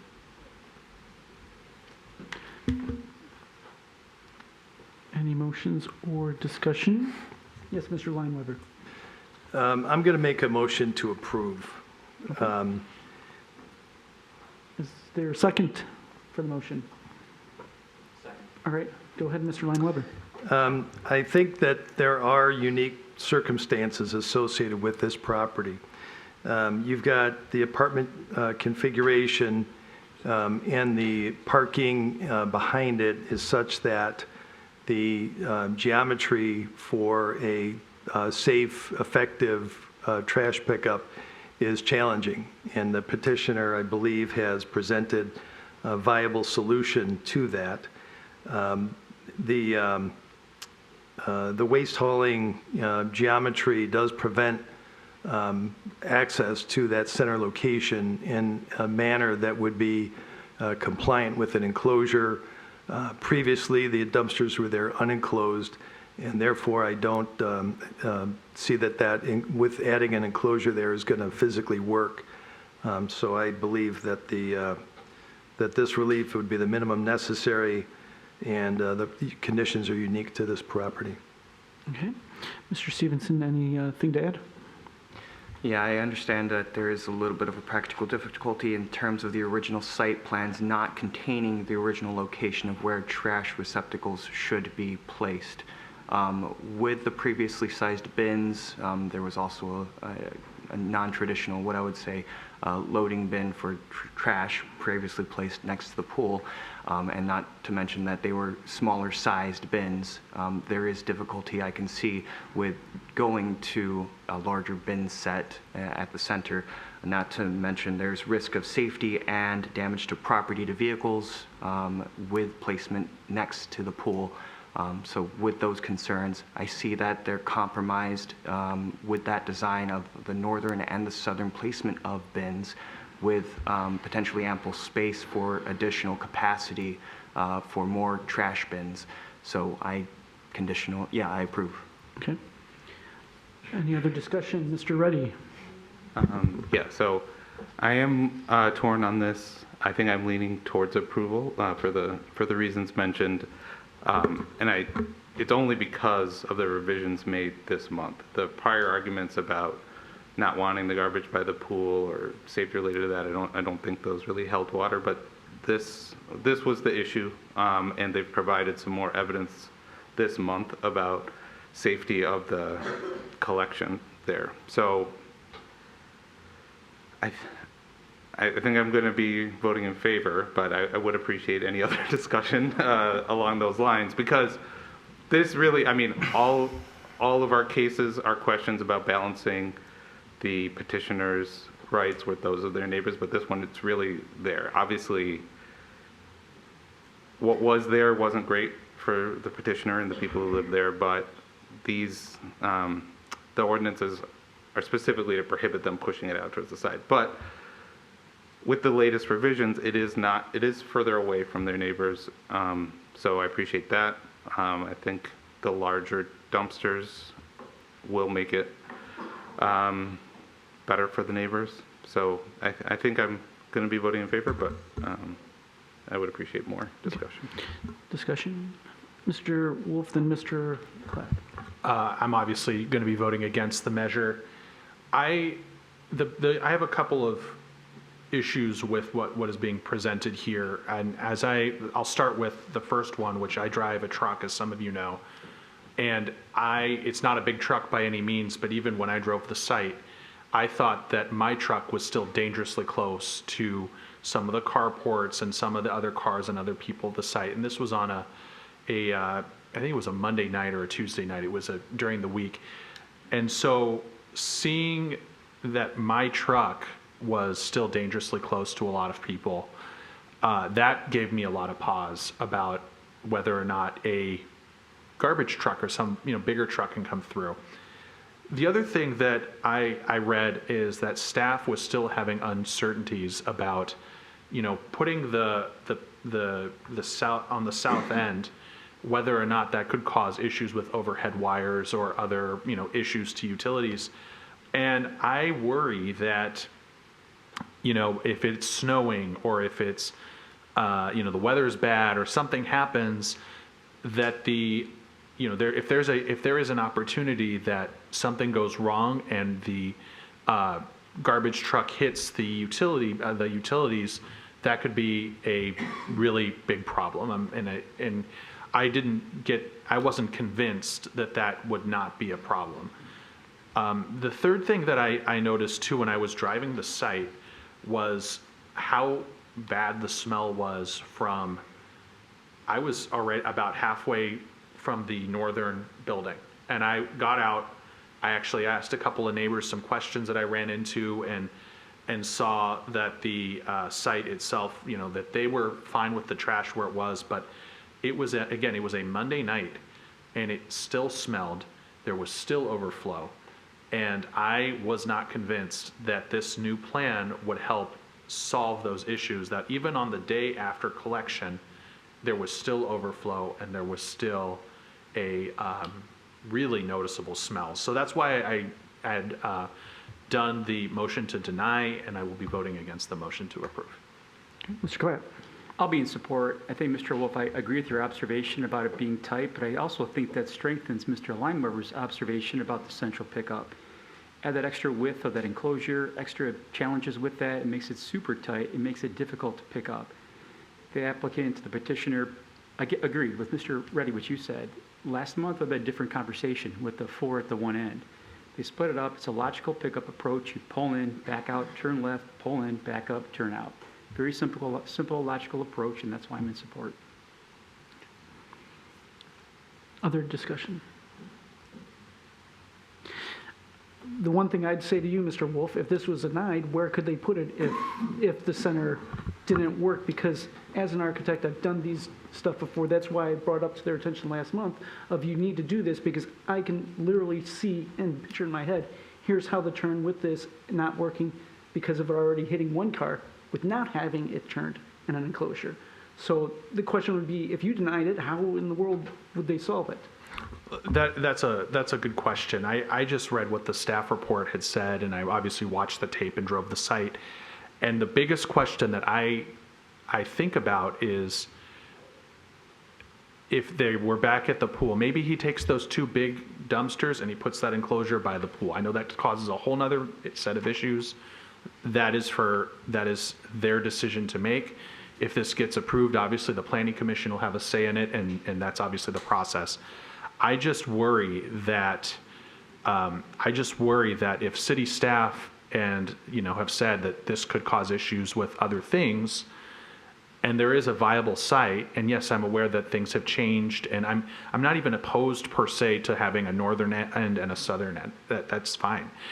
The issue that I have is that this causes other problems that may or may not have down the road. No, and I appreciate that, but whenever there's a denial, you got to think of what the possible solution could be, and that's why I just want to know what your possible solution would be if it got denied. Right. I've noticed multiple times reading it that there are alternatives that would meet code and the city standards, and so that is my 2 cents. Okay. Mr. Lineweber? I agree with the concerns that the overall site presents. I think, though, that suggesting that it would work in the center, when you look at the space that's there and the amount of space that the truck actually needs to be able to effectively pick it up within a dumpster enclosure, not a loose dumpster that's been rolling around, but actually in an enclosure where it's stationary, to be able to pick that up and pull it out, I don't think there's enough room there. I just don't. There are wires also frankly, on all the corners of the building. There's overhead wires, whether it's power or data or whatever it is. But coming into the corner near that center, there's wires there. There's wires on the other corner that cross the site to go over to IHOP. And I think there's wires at the other corner, so they can't get away from it. But we've heard that their vendor is looked at that and accepted that they can accommodate work underneath those wires that are there. So just some feedback. The other piece of feedback is this would go back to Planning Commission. So refinements of the plan, the size of the enclosure, the height, the amount of space inside, whether it would accommodate a second dumpster itself, those are issues that would be encouraged for the Planning Commission to review. But those kinds of conditions are not necessary at this point. Ms. Levitt? I think last month, had we taken this vote, I would have been a definite no. I think we're kind of locked in. We have I want to find some relief for all parties. I think putting them at either end is probably the best solution we're going to come up with. I will be voting to approve only, I think, because that there is space to add a second dumpster if they continue to be in violation. There is no win-win here, unfortunately. I want to give at least somewhat of a win, so at least the garbage will be split. My other concern previously was, having the people from the south building hauling their trash all the way to the north end, I didn't think was a great solution, or putting trash in your car. That would have never flown with me. But as far as like safety goes, I'd like having them both split. I like that they're in an enclosure. I get that you can't do the enclosure in the center for an easy pickup. That would have been my first solution, but looking at it now, they are not, freewheeling dumpsters, which, with the enclosure, which is mandated, I don't see that we have a lot of other options here. And this is the best option we've seen in the months that we've been going back and forth on this. So I would at least like to see some relief for both parties. So I'll be voting to approve. Okay. Is there any other discussion? I too will also be voting in approval. As stated, I believe this is the safest solution. I feel it's the best compromise solution that is out there. The north end is actually next to the neighbor's dumpster area, and unlike the neighbors, they are actually going to be putting up some, the neighbors can do it themselves, but in their plan right now, they're putting in landscaping, or at least that they're showing, to try and buffer the appearance of that enclosure, which I think is very acceptable and nice to do that. Yeah, I don't see how the middle can work with meeting the city's requirements to have an enclosure. So I think if you need it enclosed, this is the only solution that can work. So because of that, I'm in favor. All right, if there's no other discussion, we'll move to a vote. Is there any other discussion? All right. All those in favor signify by saying aye and raise your hand. Aye. Aye. Opposed? All right, motion carries 7-1. Congratulations, best luck to you. And all right. We'll take a brief moment to allow people to file out. Jamie, welcome to the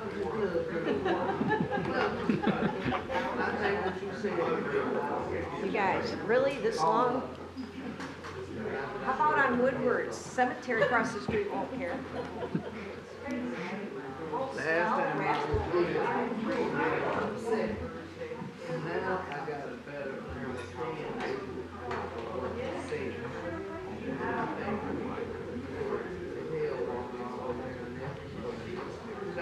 I love it. Have a good night. All right. Okay, if everyone who's not here for the remaining of the meeting, who doesn't want to stay for the remaining of the meeting, I should say, please quietly exit so that we can be nice to the next petitioner. In which case, we have case number 26-08-12, 3516 Durham Road. Whenever you feel it is good to start. Sure. This property is located on the east side of Durham Road, just north of West 13 Mile. And for a little bit of background, this project began through the city's engineering division, where the petitioner's contractor submitted a right-of-way permit back in June to do work to the driveway approach and then the sidewalks. The approved permit sketch also included the widening of the driveway. So procedurally, the planning division doesn't review any engineering permits, so there was no way for our office to actually see that it was going to be widened and note that it was going to be non-conforming. But typically, that's something that should have been addressed by the engineering division to then inquire with planning on whether or not they was going to be in compliance. What had happened was they incorrectly approved and issued the permit. Now, when the engineering staff went out to inspect the site prior to the concrete installation, they did note that there were new concrete forms that were installed, which would obviously have been creating a non-conforming driveway. So the petitioner's contractor was then advised to contact the planning division regarding the prospect to apply for the necessary variance. In the lot's current configuration, the driveway is 10 feet wide, and it extends back to the existing rear detached garage. And the petitioner is proposing to widen the driveway 11 feet to the north into the front yard, and then there's going to be a small 1-foot extension into the south. So the total new driveway width is going to be 22 feet, which is still a compliant width. However, the zoning ordinance does not allow for standard driveways to be located in the front yard itself. Now, there are a few caveats to this. So the zoning ordinance does allow for lots of a certain size or a certain width to allow like horseshoe-shaped driveways or T-shaped driveways.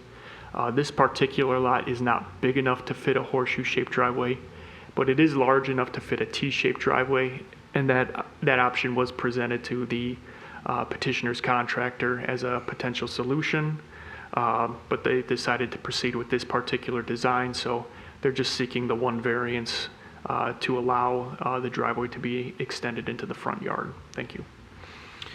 All right, questions? Mr. Reddy?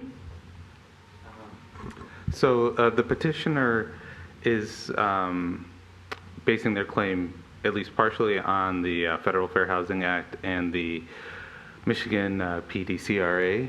Is that something that you take into consideration, or is that always something that we have to consider? In terms of whether to approve the variance, or just in terms of? Like, could you have said that the petitioner's disability means that they don't need to come to us for a variance? Unfortunately, in that case, no, we would still have to imply. Okay, so it's on us correct. To make that decision. Okay, thank you. Any other questions? Yep, Mr. Leinweber. In the information that's presented, there's reference to 27 feet, which I believe is the curb cut itself. The driveway is 22 feet. Mm-hmm. Is there a curb cut issue here? Or? Remember, staff measures the driveway width at the property line. The 27 feet is taking into account the driveway approach as well. So when somebody has a 25-foot limit, it's the driveway width, not the flare Correct. at the end? Okay, thank you. I do have a question. If this was using not concrete, but some other pervious paver, or as we've seen before, people have presented some alternate parking pads that could allow grass to grow over or something like that. Is that something that would be allowed in this case, or no? The zoning ordinance requires that driveways be of a hard surface material, so traditionally we've always considered that to be either concrete or asphalt. But that, if someone wanted to propose something different, then they could bring that to staff and we could make that determination whether or not it needs a variance. That's not the case in this situation. Yeah. Okay, thank you. Mr. Clapp. I would just assume in that case, the apron or the approach would have to be concrete anyways. It would have to meet engineering standards. Yeah. In the right of way. Yes. Any other questions? Yes, Mr. Leinweber. When you mentioned the T-shaped driveway, how would that work when you look at, let's say, that site plan right there? Is it just literally taking, region and going sideways, or are there limitations to that? It would just be like a little pull-off that goes adjacent. I don't know if that makes sense. So can you zoom in? Let's look at, yeah. So it would be next to the walk going to the house, basically. Like you parked on your front lawn. So it'd be roughly from that 11-foot arrow, that up-down arrow, kind of going back some distance, then over toward the house. Correct. Are there limitations on how big that could be? It would just have to be at least 15 feet off of the front lot line. So there's a setback. Correct. And that dimension that I see from the lot line is 20 feet to the edge of that. So it would essentially be close to the actual front walkway to the house. It'd be 5 feet is all you could really get. Correct. Yep. Okay. Thank you. Yep. Okay. All right. Any other questions? All right, seeing none, if the petitioner is present, you may come forward at this time and present your case.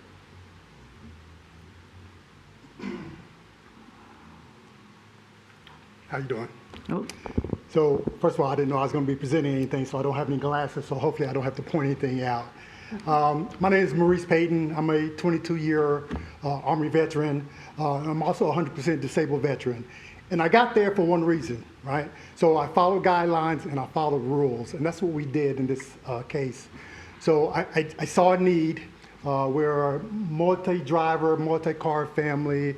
I do have some troubles with walking long distance when I'm doing the car shuffling.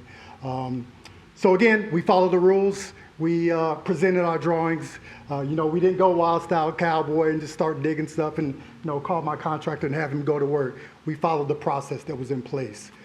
We submitted the drawings, said exactly what we were going to do. It was approved. I invested a lot of money to this man's company.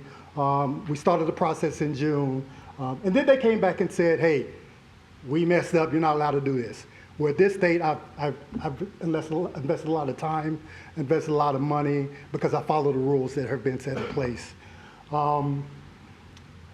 My main intent was to make it aesthetically pleasing. I take a lot of pride, my wife and I take a lot of pride in our home, so curb appeal is important. So what I didn't want to do is just throw a slab of concrete there and make it look like it was an afterthought. So that's why we added so that's an AI rendering, but in all actuality, we're adding a 1-foot border on both sides to really tie the concrete in to satisfy our requirements. So, I mean, hopefully you guys have reviewed the whole packet, you take everything into consideration, and we can get this thing closed out tonight. I appreciate your time.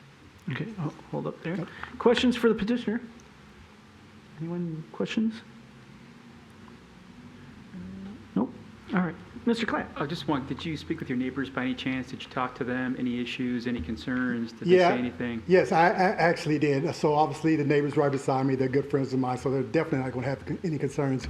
However, other neighbors came down and they kept asking me, hey, what's going on? What's going on? Did your neighbor, bail on you? And I said, absolutely not. We have to handle some things with the city. But some other neighbors down the street actually submitted something to you guys. You should have a letter from him.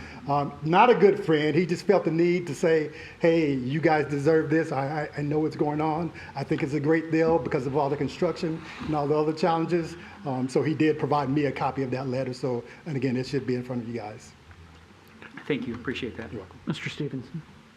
How many other houses have, say, double-wide driveways in your block? So on my particular street, that style of house, I think none, but the street over, and I think it's in this packet, there's obviously the house that has the entire front yard is a driveway. Okay. And then there's the circular driveway as well. But there's some newer homes that they have the wider driveway, but the garages are attached. Right, yeah, I see those attached garage houses with the double wide. Correct. Okay, yeah, understood. All right. Any other questions? The only one I have for you is... It's okay. Oh, go ahead. Oh, I didn't see your hand. It's okay. Go ahead, Ms. Levitt. Ladies first. If we can go back to that AI rendering photo that we had. So you said that you were going to add like a brick paver. Right, no, not a brick paver, stamped concrete border. So if you can go back to the drawing. So I went in AI and I was trying to give up what a finished product would look like. But if you see the 1-foot border on each side, that's going to be a stamped concrete border, matched in gray, matching the fascia of my house.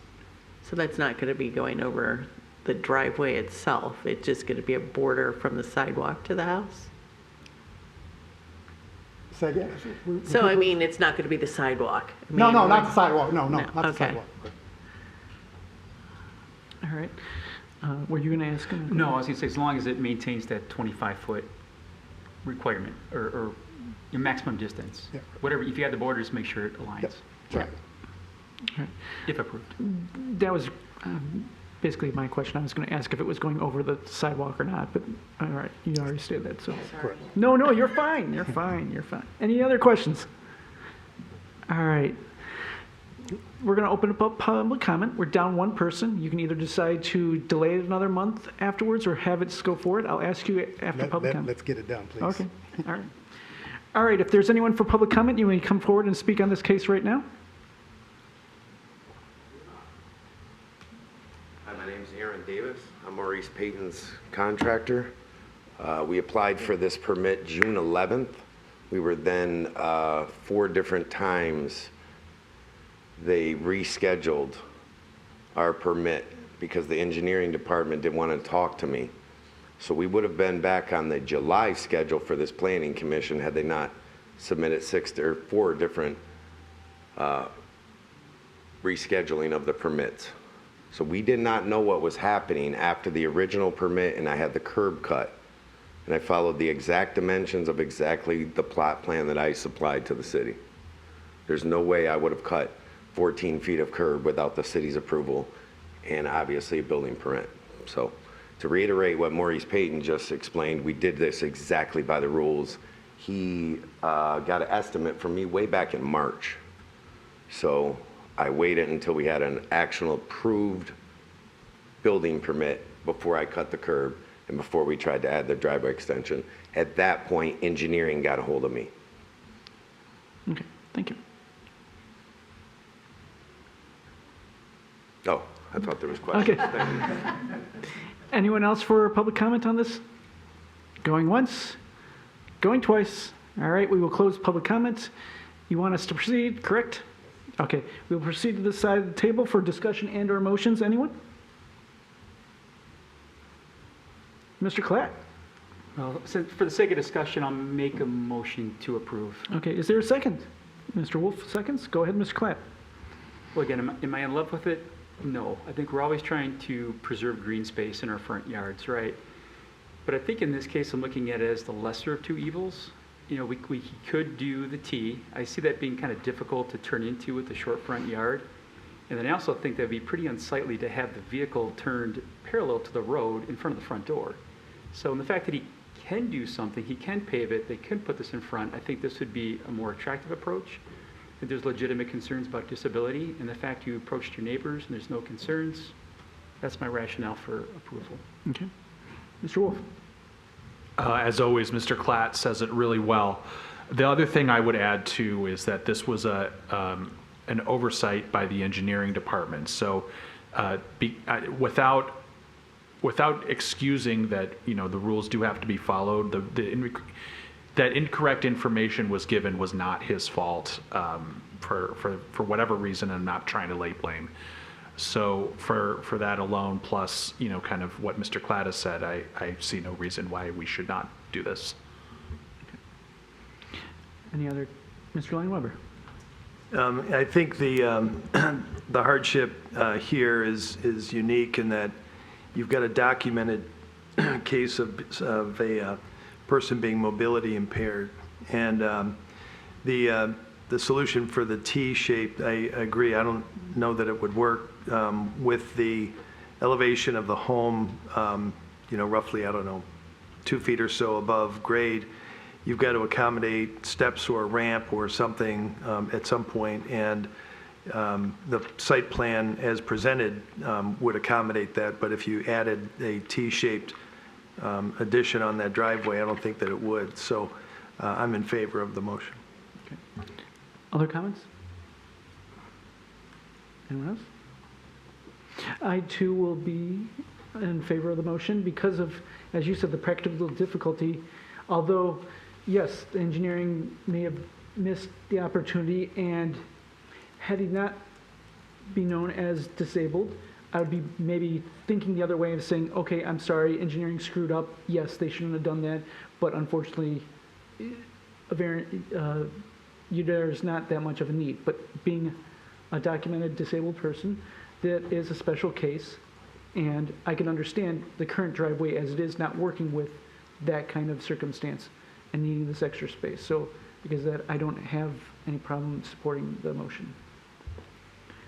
Is there any other comment? Seeing none, we will move to vote. All of those in favor signify by saying aye. Aye. Opposed? Motion carries. Congratulations. Thank you for your service and best of luck. Thank you. Thank you.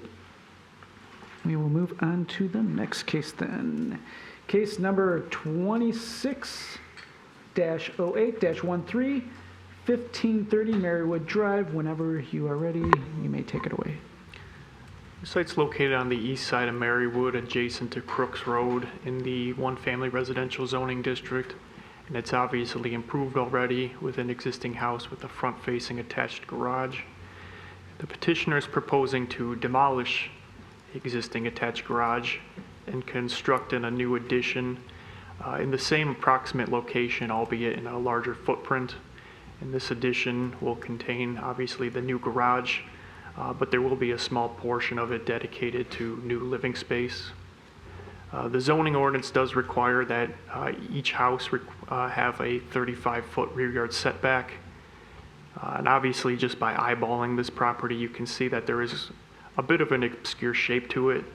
But staff did measure the rear yard setback to the lot line that runs directly parallel to the rear plane of the house. The house in its current configuration already maintains a non-conforming rear yard setback, and the new addition will obviously also be non-conforming as well. It's only going to be maintaining a 25-foot rear yard setback, so the petitioner needs two variances. The first one is to alter/expand a non-conforming structure in a non-conforming manner, and then the second one would be to waive the 10 feet from the minimum required 35-foot rear yard setback. Thank you. All right. Questions?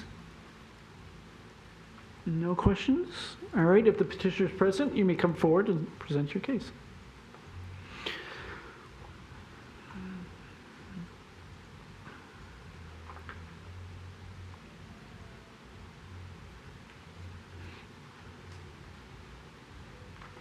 Hello. Hello. I'm Victoria Boros and my husband Dean Morgan. We are the homeowners. And we lived in the house since the 90s, and it's always had a 1.5 car garage, and we'd love to have a 2-car garage. As discussed, it's already an oddly shaped property. It's difficult to find a way to make any improvements or expand anything because of the lot line. We've come up with a plan through our contractor that has been presented. We have discussed with our surrounding neighbors, and no one has any concerns or objections, and so we'd like to request that the variance be approved. Okay. Any questions for the petitioner?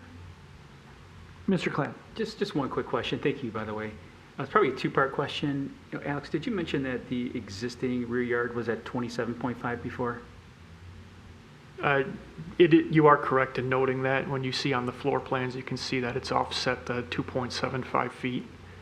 That's the existing portion versus where the new attached garage will be. So that leads to that's my only other question is there a reason that you need 25 versus 27.5? If I could compound off of that, you can see on the floor plan within the portion for the new attached garage, you can see the former outline of where the old garage, or I guess the current garage rather, is currently located. Oh, I see. Okay, so it's already, okay, got it. So we'll be maintaining the same rear yard setback. Thank you for the clarification. No other questions. Thank you. Any other questions for the petitioner? All right. Seeing none, I will remind you that we have one person missing. After public comment, which there might not be none, I'll ask you if you want us to proceed or delay for 1 month, which we may not have a full board next month. So if you want, you can sit down, discuss, and let us know after. Proceed? Yeah, it might be in 30 seconds. Yeah, we'd like to proceed. Yeah. Okay. If you want to step aside for a second so I can see if there's anyone who wants to speak on this. We'll open this up for public comment. If there's anyone here to speak, please come forward at this time. Going once, going twice. Public comment closed. You want us to proceed still, right? Okay. We'll bring it to this side of the board for a motion and or discussion. Who would like to first speak or? Mr. Lineweber. You guys are silent tonight. Everybody's quiet. I'll make a motion to approve Okay. both issues. Okay. Is there a second? Mr. Klatt with the second. Go ahead, Mr. Lineweber. Yeah, I think the geometry of the house does present a hardship that the addition on the, I'll say the left side, I'm getting turned around, I think it's the north side of the site. But the condition of the house does present some limitations. They're not extending the the encroachment further than the existing home presented previously.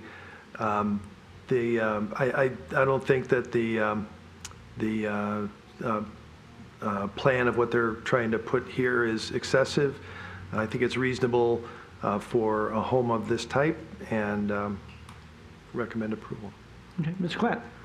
I think Mr. Limeber summarized that well. I have nothing really further to add. I think it's just a nice way to modernize the home, and I see no impact on the neighbors. So great work. All right. Any other discussion? All right. I will be in favor of this, and just to go through our non-use variances to say why. This chapter's restriction unreasonably prevents the owner from using the property for its permitted use. They're trying to make it more a house that's more typical with two-car garage. However, they have a non-conforming yard currently, and the only way to expand that is by coming before us and getting approval on a non-conforming property. They're not going beyond the current foundation of that garage, so it's not like they're wanting more than what's there. So I don't have a problem with that. The variance would do substantial justice to the applicant as well as the other people in the district. Yep, it's going to make their house better. Making their house better makes the other houses around them better too at the same point. The plight of the landowner is due to the unique circumstance of the property. We already discussed that. They have a very unique plot of land there, and alleged hardship has not been created by the person presently having interest in the property. Correct. They can't help of where their house was already plotted on that land in relation to the easements that are required. So therefore, they have to work with what's already been there. So because of all that, I have no problem with it. And if there's no other further discussion, we'll move to vote. All those in favor signify by saying aye. Aye. Aye. Opposed? All right, motion carries. Congratulations. Best luck to you. All right, we will move on to the next case. Case number 26-08-14702 Royal Avenue. Whenever you're ready. Site's on the north side of Royal Avenue. The property's 40 feet in width, and the total lot area is over 9,500 square feet. And this house also is already improved with an existing house and a rear detached garage. Now this project initially began as a code enforcement violation back in the fall for the petitioner doing work to the house without permits, which you can see from the photos that were provided from the code enforcement officer, which showed the house completely gutted. The petitioner did later submit 2 permits to the building division. The first one was an alteration permit for the internal and repairs and putting up the new siding, which was of course approved by planning. And then the second permit was for the addition, which was denied by planning, and it's here before you now. For the addition specifically, the petitioner would like to demolish the existing covered front porch and steps and construct new living space in the same location. The zoning ordinance requires a minimum front yard setback for this site to be the average of the 2 adjacent houses' front yard setback. So that would work out to be 38.5 feet. And just for clarification, the front yard setback is of course measured to the closest point of living space itself, not to the front porch landing or the steps. So at its nearest point, the house in the current configuration already maintains a slightly non-conforming front yard setback of only 38 feet. So the addition is going to be extending that portion of living space closer to the front lot line. So it then becomes further non-conforming at 33 feet. So obviously the proposed addition doesn't allow the house to now gain compliance with its existing non-conforming front yard setback. So the petitioner needs a variance to alter/expand a non-conforming structure in a non-conforming manner, and then also to waive the 5.5 feet from the minimum required 38.5 foot east front yard setback. In front of the addition, the petitioner also is going to be installing a new porch landing and steps, which will also be projecting into the front yard setback as well. And the zoning ordinance actually does allow for unenclosed front porches and their steps to encroach a max of 7 feet into the minimum required front yard setback. Based upon the petitioner's plans, these steps are going to be 28.25 feet from the front lot line.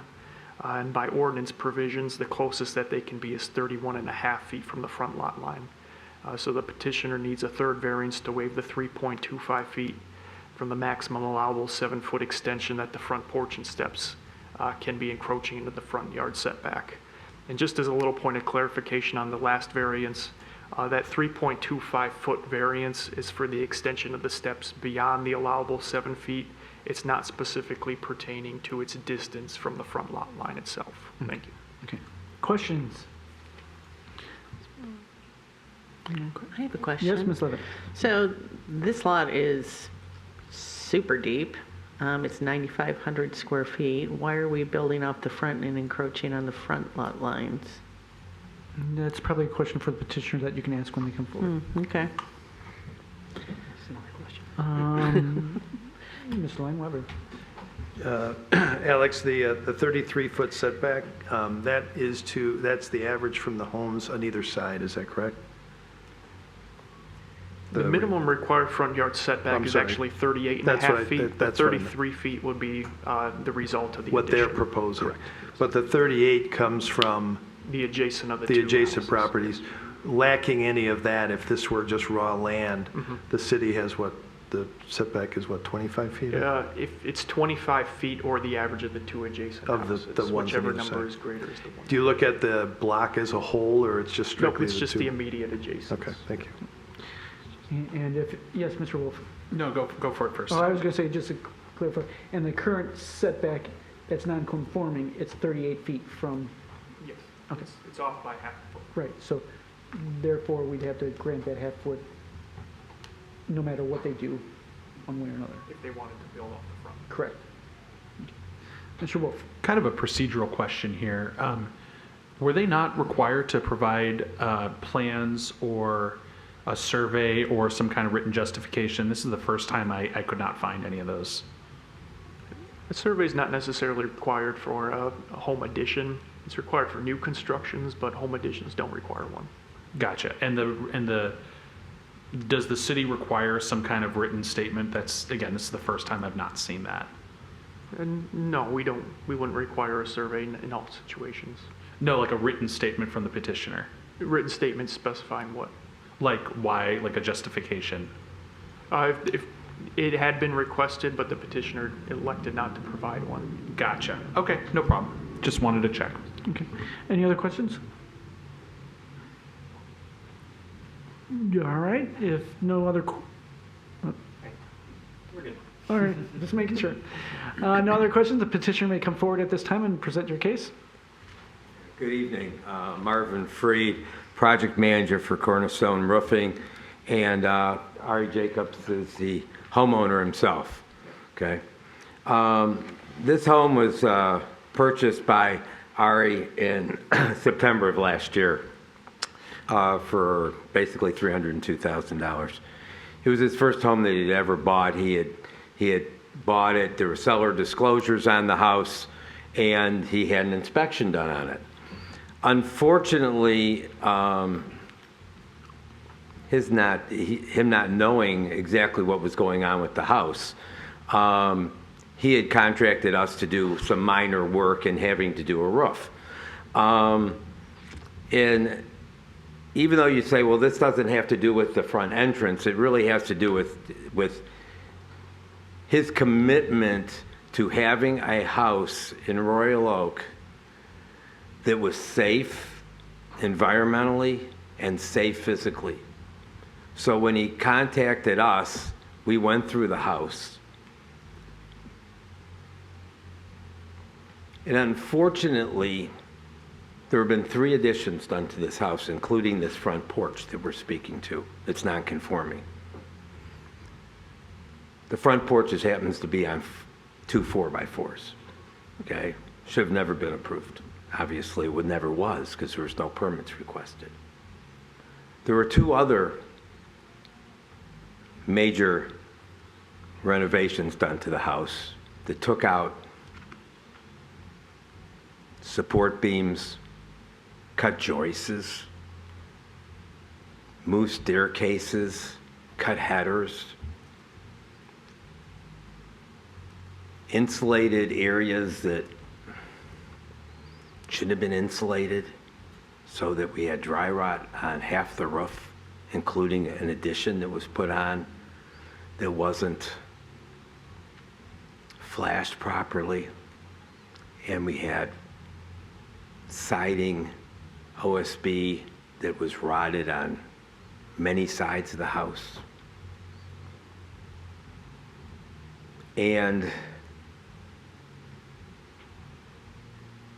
do apologize, and I truly say that, in that you saw pictures of the home where you saw 2x4s. When you first got into it, it was like, all right, let's do the kitchen and bathroom. And then we found out that the basement had mold. Had been needed major work. There was, everything basically had to be torn out. Unfortunately, he's an incredible person, and he's willing to take on this project to enhance the neighborhood. And we do incredible work. And we've gone through the detail of restructuring the house. There was one time, while it was what it was, that you actually could move walls because there was no cross beam support. There's no header support. Roof joists were barely nailed to ridge beams, ridge boards. I'm being honest. I mean, like maybe a nail or two in some of them, and they were rotted out. And as of this moment, you could push up on the 1x6 roof boards and just push them because they're all dry rotted. He's taken this project on as a project of love for the house and project for the community. And during this time, we've spoken to both neighbors. And I think, and they've been incredibly supportive and know that we're just trying to do what's right.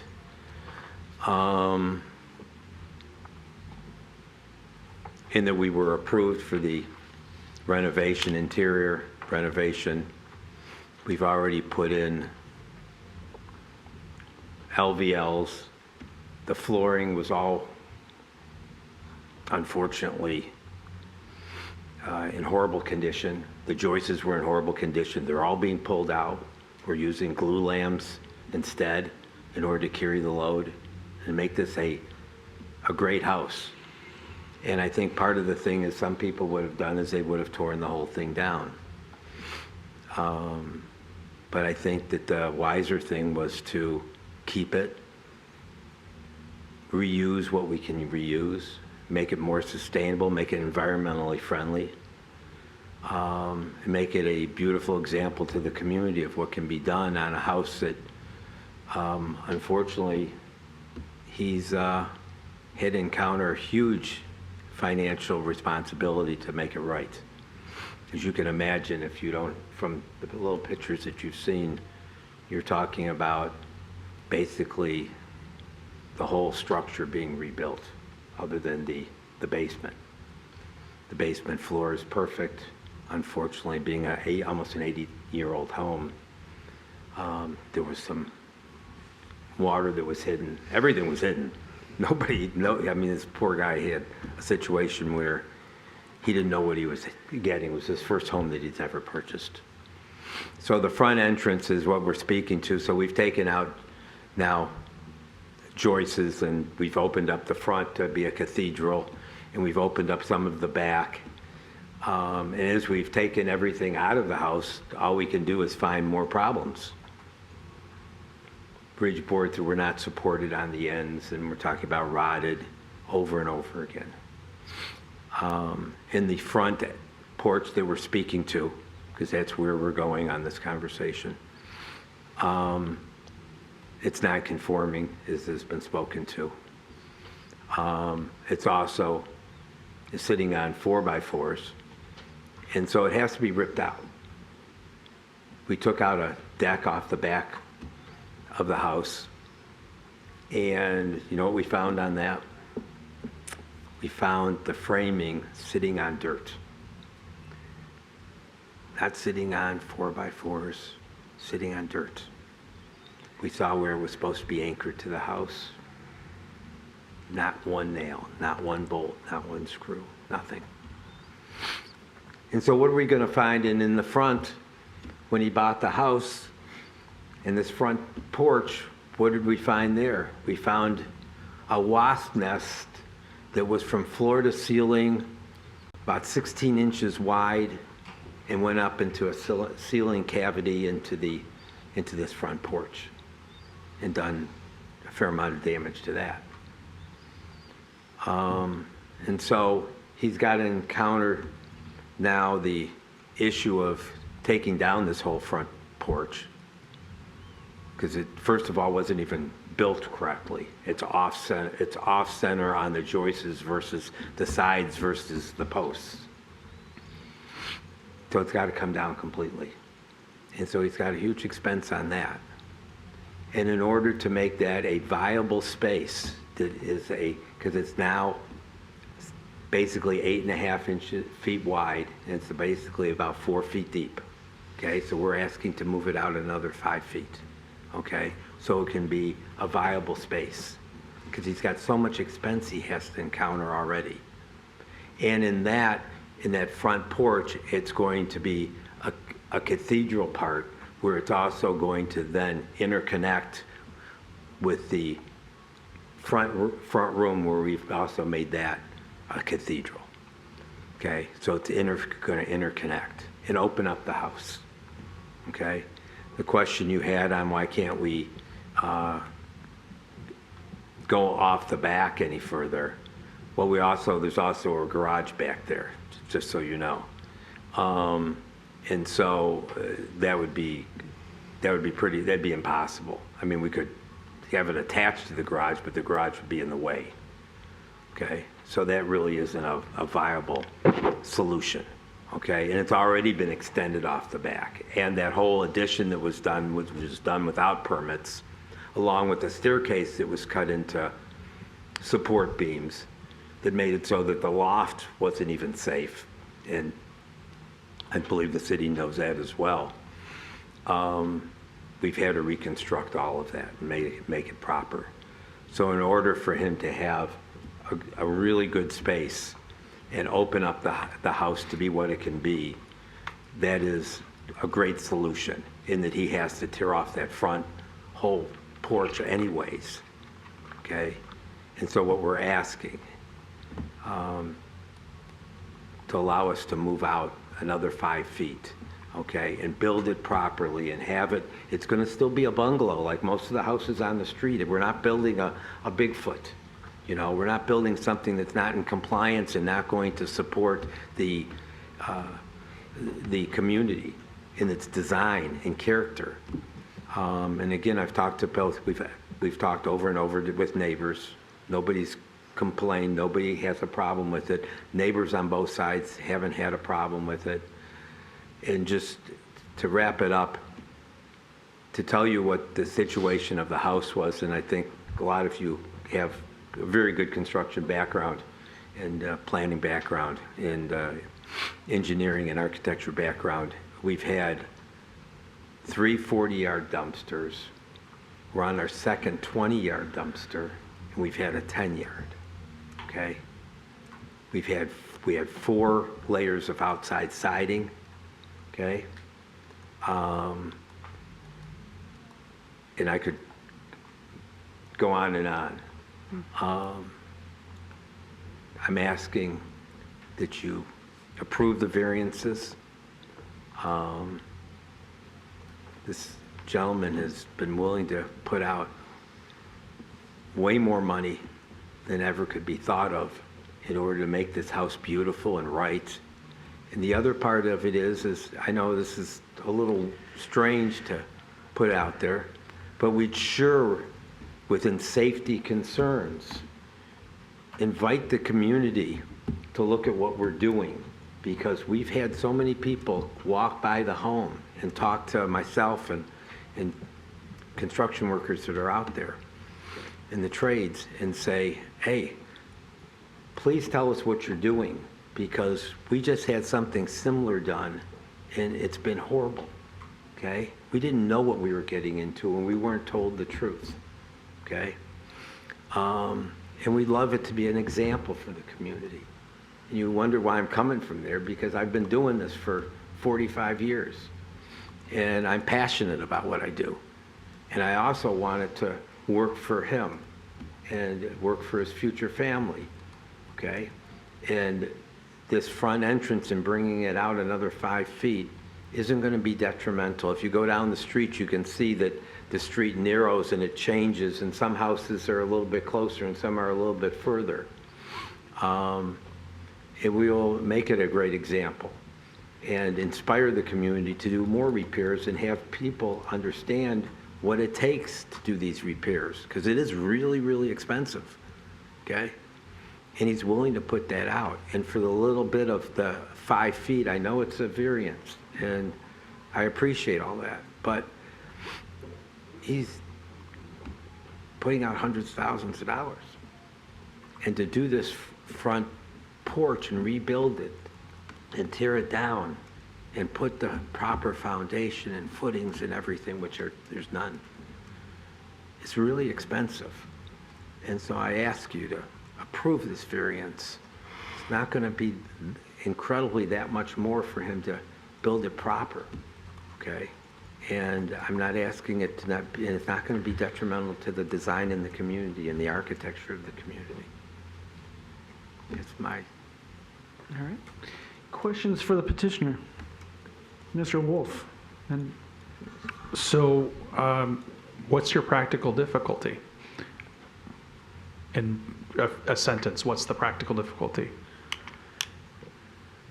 Please clarify that. I'm sorry about practical difficulty. Yeah, no, you're fine. As you've heard tonight, state law requires us to have various conditions that show that there is a practical difficulty that is, beyond the case of, that this isn't unnecessarily burdensome, that this is the least amount of relief required, identified characteristics of the property, like that this wasn't self-created. Just if you can, in a sentence or two, tell us why, because there was nothing that was submitted for me to read and try to get a better idea of that. The original non-conformance of the front porch was done without a permit. Okay, all right. That wasn't our doing, and the original porch that doesn't meet any building codes, regulations, or anything. Okay, at this point, I get you. There's a grandfather clause, but it cannot stay. Okay, so this gentleman now is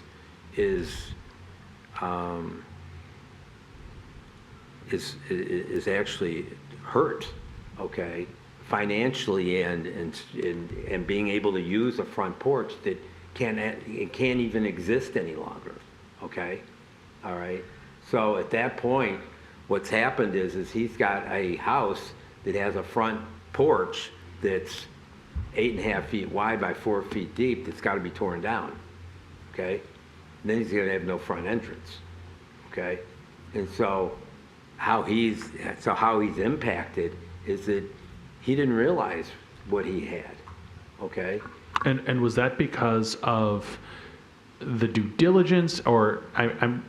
Oh, is that what you're asking? Okay. I'm asking both of those things. So just based on what you said, which was that he didn't know what you were getting yourself into, right. And you have, as somebody who is learning a lot about home repair, I can tell you I sympathize with you. The question I want to ask is, what was the due diligence that was done? Like, that was when you did your due diligence on the house, what did you see, and then what did you find out afterwards? So we had a home inspection when we initially bought the house. I had a home inspection done. It passed all the things that you could see. But all the things that we discovered is when we opened up some of the walls, and when you remove the drywall and you see the structure behind, then you're and it's not structurally sound, and you see what the carpentry issues were. So you essentially were starting this up. You wanted to make some kind of improvement to the home, and then after that, you all of a sudden started opening up the can of worms. Yes. Okay, that was my question. Thank you. Oh, thank you. All right. Quickly just parlay off that, because I didn't hear your answer to your real thing, which is practical difficulty of why the current size of the porch of being, 4 feet deep, why that can't work. Where's the practical difficulty in making it a larger entryway into the house? That's the practical difficulty I think you were also getting at that wasn't spoken to, or maybe I misunderstood. No, that's, I kind of was asking in a bigger sense, but I definitely respect, the answer to that. Again, without anything written, it kind of wanted some answers. Okay, so your question, let me understand it, is why can't we tear it down and rebuild it 4 feet deep? Would that be correct? With the current under foundation and everything, why? And then build it, yes, and dig out a foundation and put heating into it and everything, Yes. and have it be 4 feet deep? Correct. Okay.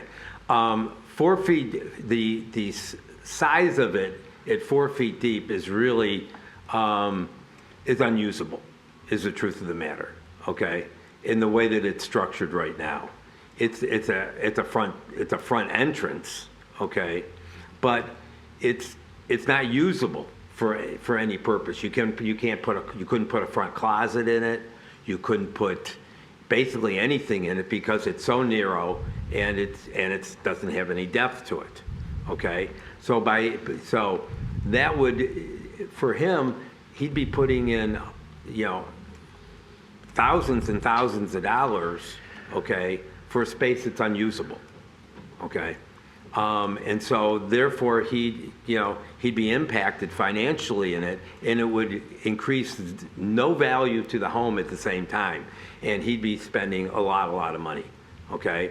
Whereas if we build it out, okay, another 5 feet, okay, it will be a usable front space because how it is connected to the front room, which is now a cathedral area, okay, and has a and so it will open up the space and make the home more valuable. And since he is putting so much money into the house, and we're not, I think you guys have a pretty good idea. You're spending hundreds of thousands of dollars. Okay, this will give the curb appeal a little, a nicer curb appeal, and will have a nicer front entrance. And maybe, none of us know, but maybe he'll be able to get his money out of it at some point, okay? And in only having a front 4 feet, all he's going to be doing is spending more money, okay? And this way, it's going to be a usable space, okay? And because we have to run heating into it, okay? All these factors are very, very expensive, and he's willing to do it. And then that we haven't had any problem with the neighbors. Does that answer your question? A little bit? Good enough. Okay. Mr. Thank Reddy, you. and then over to here. So in the description, it said there was a stop work order issued last fall. It looks like there's work being done on the house, but is that you haven't done any work on the porch? Oh, no. Porch has not been touched. Okay. That's correct. It's just other work is going on. So Yes, the approval on the interior renovation. Okay. And So the if this is not granted, it was for interior renovation, siding, and roofing. Okay. So, Obviously, we haven't been able to get close to the roofing yet. okay. So if we don't grant the variance, you'll be able to complete it with the porch as it was. Give me the last part, I'm sorry. If we don't grant the variance that you're requesting, you'll be able to complete the porch as it was. No, the porch can't stay as it was. Okay. No, because it doesn't have any foundation, doesn't have any footings, doesn't have So any heat. if we don't grant the variance, what would happen? Because the structure's tied into the roof, the porch, so. He'd have a major expense to a major expense in just a major expense and no value. Okay? I mean, he'd have a space that's basically really unusable in that front porch area, and he'd have to pay out $20,000 $30,000 to rebuild it. Would be what he'd have, okay? So he'd still be forced to rebuild it because it can't stay the way it is. And it would still be non-conforming, okay? Because it still goes into a non-conforming distance, okay? So we'd still be non-conforming. We'd just be a little less maybe non-conforming. Does that answer your question? Yep. Okay. Ms. Levitt. So many questions. So, first of all, I'm looking at the prior photo to before all the construction began, and there was a normal-looking porch on there. Same porch as like the next-door neighbor's porch and several other houses down the street. So, first question, I sell real estate, and I'm also a developer. So, beautiful. I am looking at this and going, so many questions. You said you had a home inspection report. Yeah. I'm looking at this house and then looking at what's in that photo. And I've worked with a lot of inspectors over my time, but that is well beyond something that you would normally find in a standard home inspection. So there's a lot going on there. And I'm looking at the wood, and the wood doesn't look horrible. And I'm looking at the original porch foundation, and that doesn't look horrible. So are you saying that the harm that's being caused to you is that you can't finish an additional 5 feet off the front of the house because you removed the porch? I mean, is that the hardship? You don't get the additional 5 feet when there was an existing porch there before that had a cement structure underneath it? It didn't have any structure underneath it, that front porch. Yeah, there was no cement. No, there's only two 4x4s. I know, that was the problem. It looks like it, but it's not Yeah, true. it really does look like it. I know. Yeah, there's no. I know. We're there with you. I mean, I agree with you completely, and that was, yes. You were absolutely, yes. That's what it looks like, but that is not the truth. So, It's all being hidden by the and that by did the come up on landing your and the steps. inspection? Nothing, that did not come up on your home inspection? Because we didn't remove the. No, yeah, did you see, could you tell that it was only supported by 4x4s? No, we couldn't tell. I mean, we couldn't tell a lot of things until you opened them up and see them. Yeah. I mean, we peeled away the rocks that were covering it up, and we just found that it was just, what is it, crushed stone? Is that pretty much what's, Yeah. that's a. Dirt. It's not It's dirt, really dirt. It's dirt. So Yeah, they when- hit it really well. Okay, so let's just say they hit it really well. I'm still confused as to why we have to build out 5 feet from there. I know you said you paid $302,000 for the house. How many square feet is it? Like 1650 Okay. And you're putting how much money into this house? to. I mean, what I'm looking at here is easily several $100,000, at least a Yes. couple $100,000. Right, you're correct. 250, 270,000-ish? So you're not getting that money back out. Probably not. You are not. I live on the street. Do you? Okay. I'm pretty familiar with it, and pretty familiar Thank with you. what you can get for square footage. And what we're looking at right now, you are in a project that is, I don't think 5 feet is all you're going to need, is all I'm saying. And adding things in like heating and cooling and electrical and things into that additional 5 feet, that's just digging a deeper ditch. Well, it needs to be heated anyways. What's that? The front porch needs to be heated anyways. Why? I'm confused. It's a front porch. It's an You want, I enclosed mean, front I know you porch. want to increase 5 feet out from the front of the house Correct. and push that porch out 5 feet. I'm just not seeing the hardship that's caused by, Well, it's more usable space and more because of how it's being constructed, that is going to be, because we have a vaulted now ceiling in the front room, okay? And we're going to do a cathedral in that front porch. So it's going to open up and it's going to open up that whole area, okay? So what you just said is so true, is that he's putting a lot of money into the home. Yeah. Okay, and our belief is that additional 5 feet and opening up that vaulted ceiling to a cathedral ceiling will make the house considerably more valuable. so you Okay. opened it up to a cathedral ceiling so you can cause the hardship yourself. No, the cathedral ceiling in the front room happened to be also isn't a hardship actually. Actually, all those ceiling joists that were in there, okay, were bowed. Okay, were not usable. Okay, so the truth is, so the part of that is if we would have had to put that ceiling back, okay, it's an 8-foot ceiling. It would have been very expensive. It would have been more expensive, okay, considerably more expensive because we couldn't use the ceiling joists that were there because they had taken shims everywhere from 1/4 inch to a 1/2 inch to level up the whole ceiling because everything was so bowed and everything was so warped. And remember, they had cut the header going across twice, once to put a staircase in the middle of it and once to put a staircase at the end of it. Okay, so all that had to be totally taken out and rebuilt anyways, okay? Because, you know, so that was the compromise of this loft area that was totally, totally dangerous. It had dropped on one corner about, it's only 13 feet wide, about 1.25 inches, okay? Because they had nothing holding it up. Yeah, no, you definitely need some sort of header. I'm feeling for you. I'm just, Yeah. And it's just going to make the home, based on what you just shared, it's going to make the house have a little bit more value. And you're saying, well, how much is it? And I understand what you're saying. You're saying a 5-foot, by 9-foot, extension. But because of how we're building that, it's opening up to this front room, okay?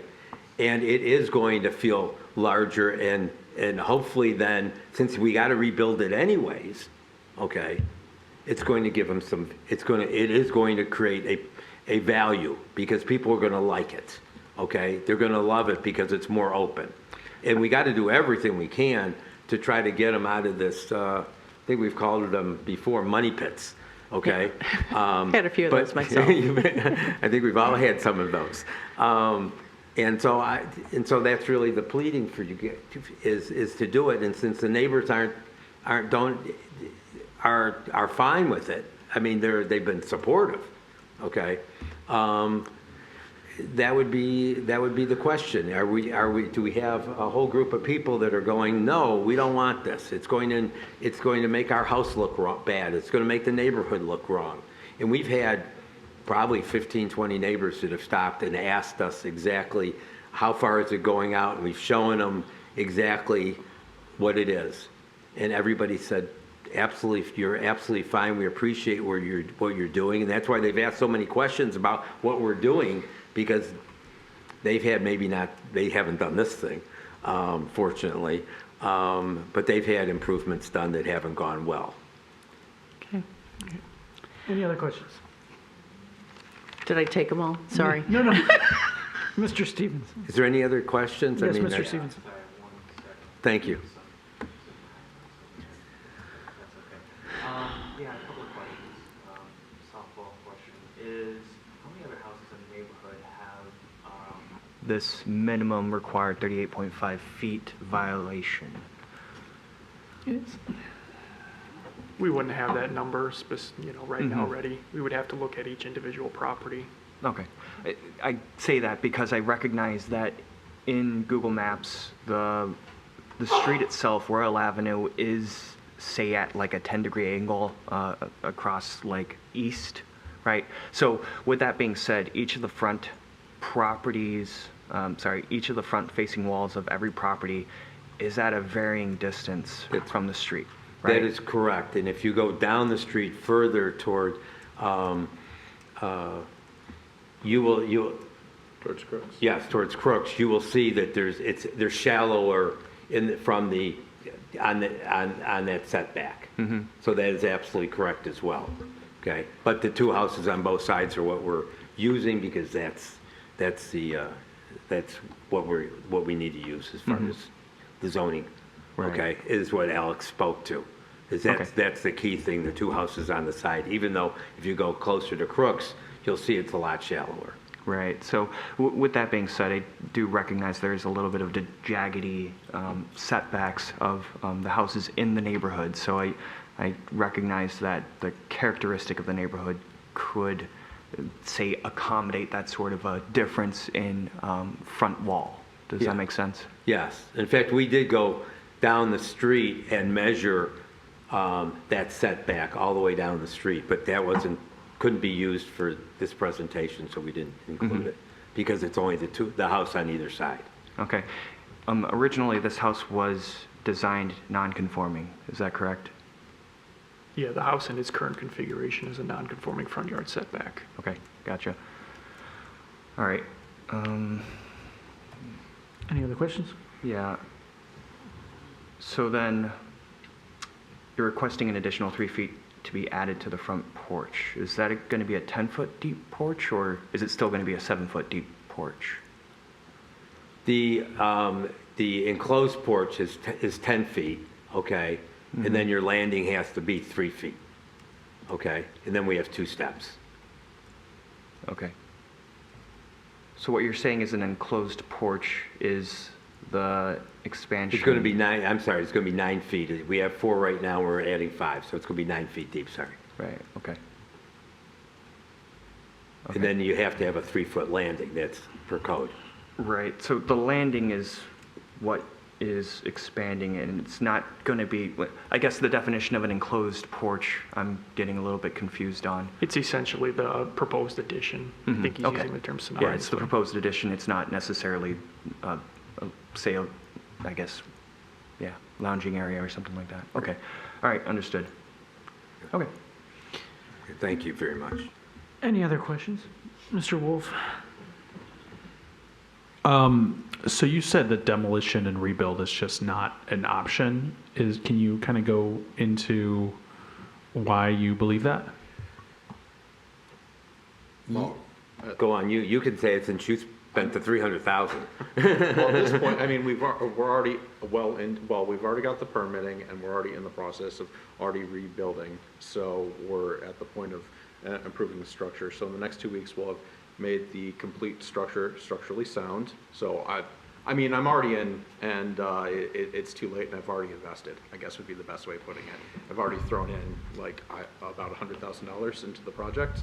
So in deposits and such. Yeah. Yeah, So, no, so it I'm- only makes sense to continue on rather than demolishing everything out and then spending, I don't know, a couple $100,000, well, more, $500,000 or $600,000. Gotcha. Yeah. Yeah. He couldn't rebuild this house for what we can renovate it for, including the demolition and everything. Gotcha. No, okay, just a question. Yeah, and then you also get to use, some of the building that's still there, okay? Yeah, I'm not. There's not a lot there, as you could see. I know you're going, well, there's not much here. Yeah, I'm not telling you what to do or how to do it. That's not my place to tell you that. I just you brought it up, and I wanted to ask if that was something that was considered. If we figured everything out way earlier in the we're in for a penny in for a pound, I guess would be the best way of putting it. Okay. We're already way too far into it. Gotcha. In order to pull the ejection cord. If you, just so and I bought a lot of homes myself over the years. If I would have seen it before he bought it, to be honest, I would never let him buy it. And I do tell people, people all the time, if a house doesn't have any permits pulled, and you see, especially 3 major additions or renovations done, addition and renovations, all of it, do not buy it. Do not buy it, okay? Unfortunately, it's his first home. And the people that the seller didn't disclose. Can you go back to the seller? Well, the seller doesn't have any money. Also, the seller didn't even do it. It was the seller before her. Right, but she knew some of the other issues. Actually, her husband did some of the things. Like okay. He caused the So all right. my last question, and then I know other people have other questions too. So when you bought the house, there were code cases that were open when you bought the house. No. No, there was No. never a permit pulled. There were Nobody knew. So they did a full renovation in 1999, and, there were no code And then, violations. okay, so the code case was opened after renovations were done. That is correct. Okay, that was my question. Correct, Thank you. yes, he had no knowledge of anything, including 6 wires in one switch box. So they just kept on putting more wires in. What'd you get? Again, I will say this in trying to really, move this forward. I definitely don't envy you. I'm going to put it that way. That said, I just wanted to know when the code case came out so that can help me with my decision. Okay. Mr. Landweber. So when I look at the older pictures of the home, really what you're doing is, excuse me, you're enclosing the space that was the old porch. The roof line, the peak, that whole volume that's there, you're now making that interior space rather than half in, half out. That which is what it correct. was. And then in addition to that, you're adding onto the front of the house for an outside porch. There would be your landing zone before the door to go inside. That is correct. What I'm hearing from you is that the rationale on that, beyond the fact that you just want it, which is understandable, but that you're saying structurally the existing porch has to be rebuilt. It has to be torn down, correct? Torn down. Is it torn down entirely, the whole roof, the Yes, whole, because all even the way back to the house? Yeah, because even though it's not on a foundation, so what you're saying is could you remove, just keep the roof up there? Well, you can't, the roof isn't even, you don't have a picture of it right now, but it wasn't even built in the right, it's off center, okay? Well, all due respect to And so you'd have architects to, you can't just hold it up in mid-space because the posts aren't even in the right spot. Well, It was built totally. Let me suggest, Okay. just Okay. a thought. If you were denied today, Yeah. the supports for those two corners of that, you could temporarily shore it, pour a footing in there, and set it back down, and you would have a legitimate footing underneath those posts. Without, No, you have to take the posts aren't in the right spot. You have to take the posts out. they're not in the right spot. No. They're off center. No, It's not I'm centered sorry. properly. There's, not yeah, centered. they didn't do that right. You know, there was a reason they didn't ask for permits. So if you're enclosing that space, you're creating the new front door heading straight out toward the sidewalk. That front door is what's creating the new outside porch that's extending further into the sidewalk, and that is what's generating the maximum allowable 7-foot extension of front steps into the minimum required front yard setback. That is correct. Have you looked at turning the front door on the side of that space, which is where the steps are now, so you would eliminate that particular request for a variance? Yes, I understand exactly what you're saying. It could be done other than the. I don't know if there's a single house in the But rest of this. what you're asking then is for the front of the house, actually the front entrance to be off the side. And I just a think thought, that would be detrimental to the value of the house dramatically. Okay. Okay, because it just would be in this case, because when you're looking at a front house, you see you have a front door. So what you're going to see is the side, not the front door. Okay, so you're going to really impact the value of the home and the curb appeal. Fair enough. Thank you. Mr. Clapp. Well, the backstory, I get it. Financial outlay, all these problems. We're not really here to talk about that. Right. That's not what we're here for. I guess help me help you. I see a plan here. This plan has zero context. It's a floor plan. It's a white box. You need interior space, but why? It's a simple thing. This house has no foyer. It opens up to a family room. I need some relief. I need a place to come in, take my coat off, hang it up somewhere. Like, paint a picture. I don't know why you need the space. Why can't it be less? Like, why do you need this? What's the real reason for it? What's the practical difficulty for this? We're seeing a space, but what is it for? Why do you need it? Why can't it be less? Why does it need to be 9 feet? Why can't it be 4 feet? Well, because the drawings don't reflect what you're trying to do. We need a story. Help us help you. Okay.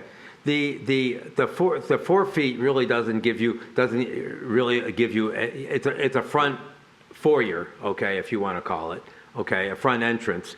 But in it being 4 feet is really non-usable space, okay. Yes, you can walk in, but you can't put it. It's not big. You really can't. In the width of it, you can't put a closet in. You'd have to offset the front door at that point, okay. And it's really not usable space. So you can't really put it. You'd have to offset the front door, and you don't have that much width, okay. So now it's going to look really strange in your curb appeal, okay, by doing that. If you have a closet in there at that space. Okay, and then you're not really going to be having any usable space. And I know exactly what you're saying. You're saying, well, you have a front room that now you've opened up and such, so it's really nice. But by able to make this basically a 9x9 front entrance, and we're transitioning it into the vaulted ceiling into the front room, is creating a more expansive type of look. Okay, for the home, okay, and since he needs to, take it down anyways, okay, it's going to open up the house dramatically in the front when you walk in, and I think from what all of us know from the homes or in places that we've lived, the curb appeal and the front entrance of a house, okay, is huge in how people view a house and the value of a house. Okay, I mean, I'm sure people here that have bought homes and done major renovations can see that when you walk into a house, that gives you a certain feeling, okay? And right now with a very small front entrance, it gives you it gives you a very small feeling of the house, okay? So now you have this little bitty space that you're walking into, and now you have this cathedral ceiling, okay? So that really is detrimental to what we're looking for in this house, in order to create value, in order to create an open space and a feeling that is a house that will hopefully command something close to what he's putting into it at some point. The current entrance is just jarring with the disparity from when you come into the house and then you make your way through the house. It just looks awkward and it has a strange feeling to it. Also, just so you know, in most of these homes in the area, it was just a solid face in the front. There was no enclosed porches, and then people have put them on. Okay, some people have, some people haven't.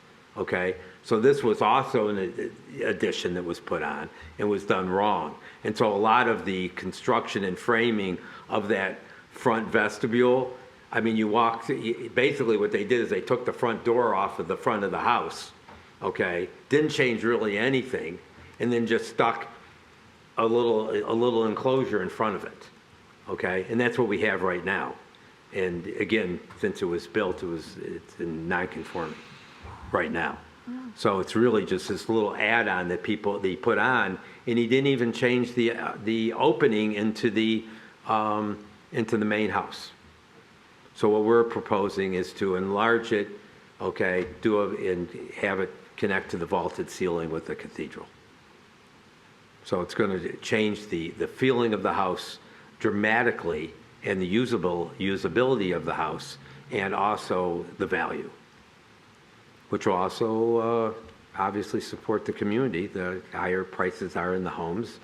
Hopefully the neighbors can maybe make a little bit more money. But it's really going to be a great house for himself and his future family, and for whoever buys it down the line. All right. Any other questions for the petitioner? All right, seeing none. You'll probably have nobody for public comment, but I'll ask you right afterwards, because we are down one board member, whether or not you want us to proceed or not. So if you want to briefly take a second, you can let us know at that moment. We would like to proceed. Okay. like to proceed. Well, I still have to ask you Yes, after yes, public yes, comment, no matter what before. So if you take a quick seat, I still have to call it out. Public comments open for this case. Anyone for it? Going once? Going twice? All right, public comments closed. You said you would like us to proceed, correct? Yes, please. Okay, we will bring it to the side of the board for discussion and/or motions. Anyone? Mr. Wolf. I'm not going to make a motion this time, but I will just say that I do understand the variance for amending an existing non-conforming use. I have no problem with that. I would maybe think that with some of the other, that would be my suggestion, is maybe to break them up. And so to get the easy one out of the way, which is. Is that a motion? No, it's not. Yeah, okay. It's a general thought to my colleagues. Okay. Mr. Reddy, I saw your hand next, and then we'll go over this side. Yeah, just for discussion, I think I'm having difficulty with this. I sympathize with the petitioner. It's been difficult what they've gone through, but it looks like I don't see what's unique about this lot that requires projecting a further 5 feet.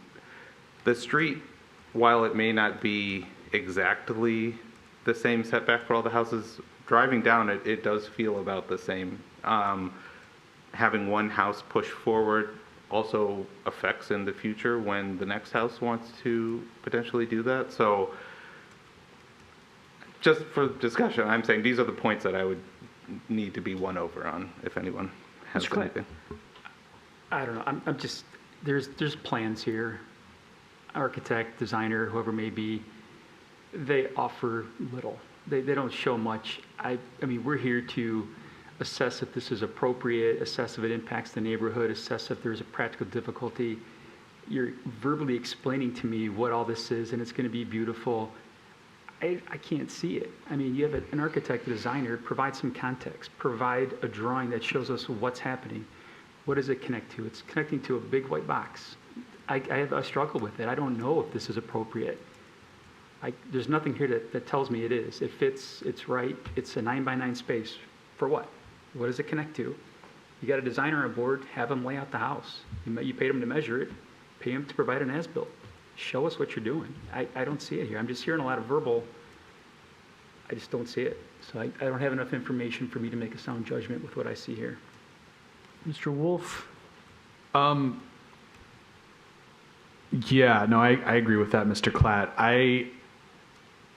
I'm debating. I think what I'm going to propose is that we make a motion to approve A, but A only, and we can talk about B and C in more detail.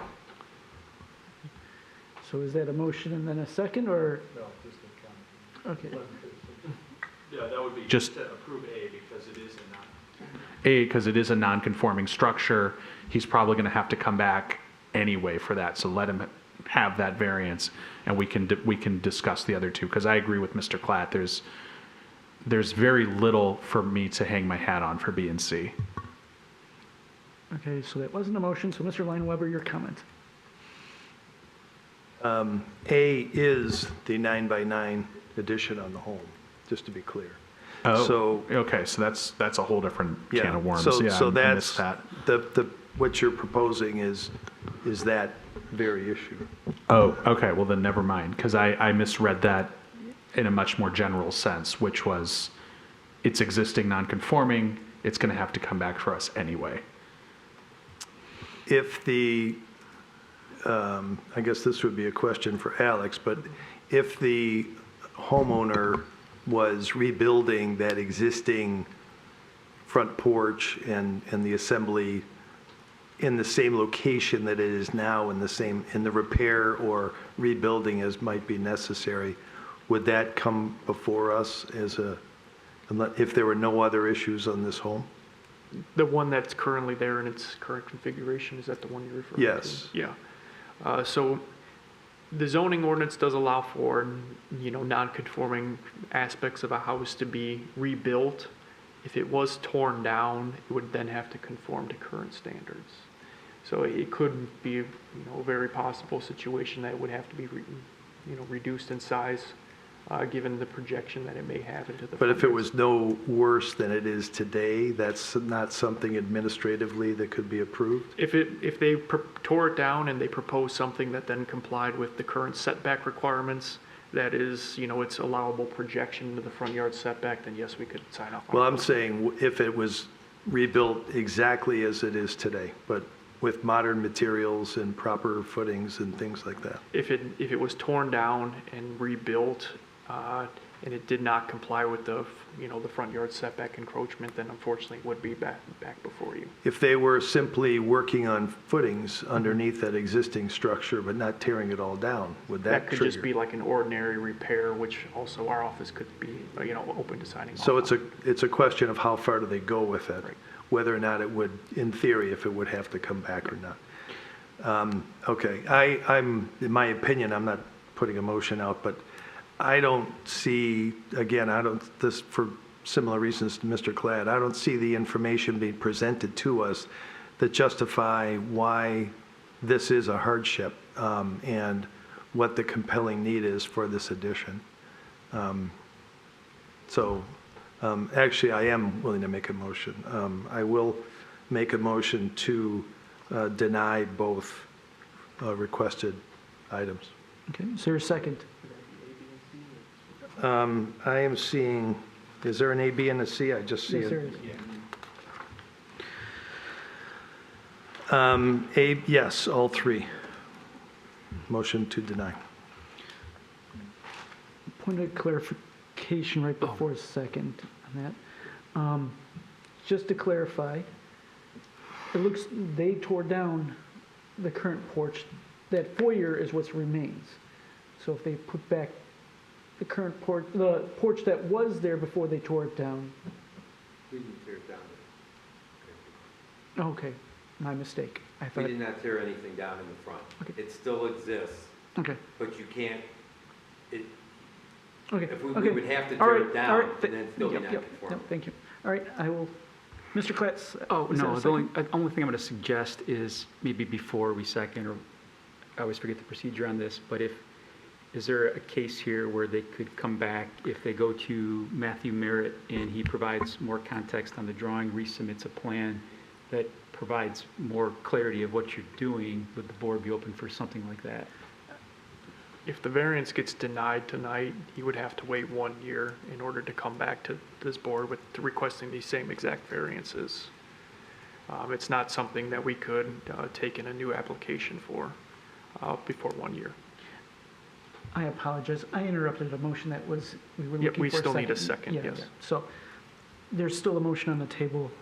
Is there a second for that, or is it silent for right now for more discussion and then another motion?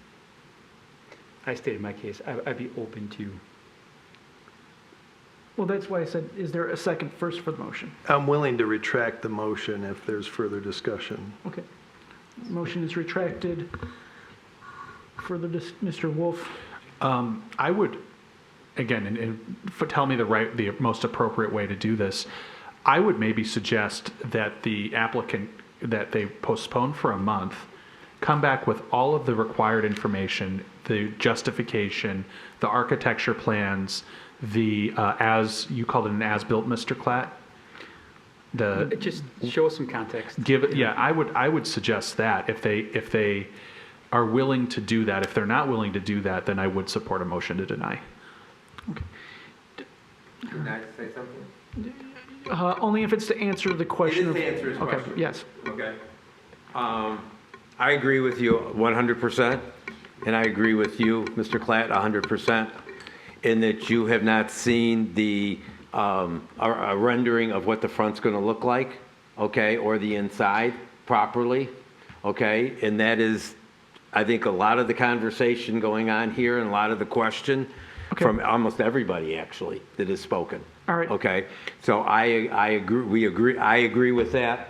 Okay. Ari That's- agrees with that that's- as well. That's good enough. So thank you very, very much. Yes, thank you. So is that a yes, we will come back in a Yes, month that is with absolutely everything? a yes. Okay, I would put a motion to postpone this for a month and give him a chance to bring everything that we have suggested that he bring. Is there a second, Mr. Klatt? Any other discussion regarding this motion? All right, I agree. Any other points? If not, we're going to move to a vote. All those in favor of postponing this for a month signify by saying aye. Aye. Opposed? All right. We will see you next month. Please have more stuff. We will have everything for you, and I just want you to. That's- okay. I appreciate the compassion, the understanding, and the suggestion. Okay, thank you. Thank you. We will move on to the next case. Is there anyone that needs a brief break, or are we good to push right through? I would take a 3-minute break. Okay, there's a request for a 3-minute break. Thank you. You're welcome. We will start back up at 9:58.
Okay.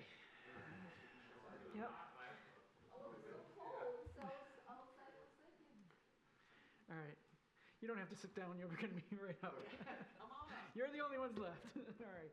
We're going to, Mr. Reddy's going to sit right down, and we're going to start up case number 26-08-15 for 1116 Etowah Avenue. Yep. Take it away.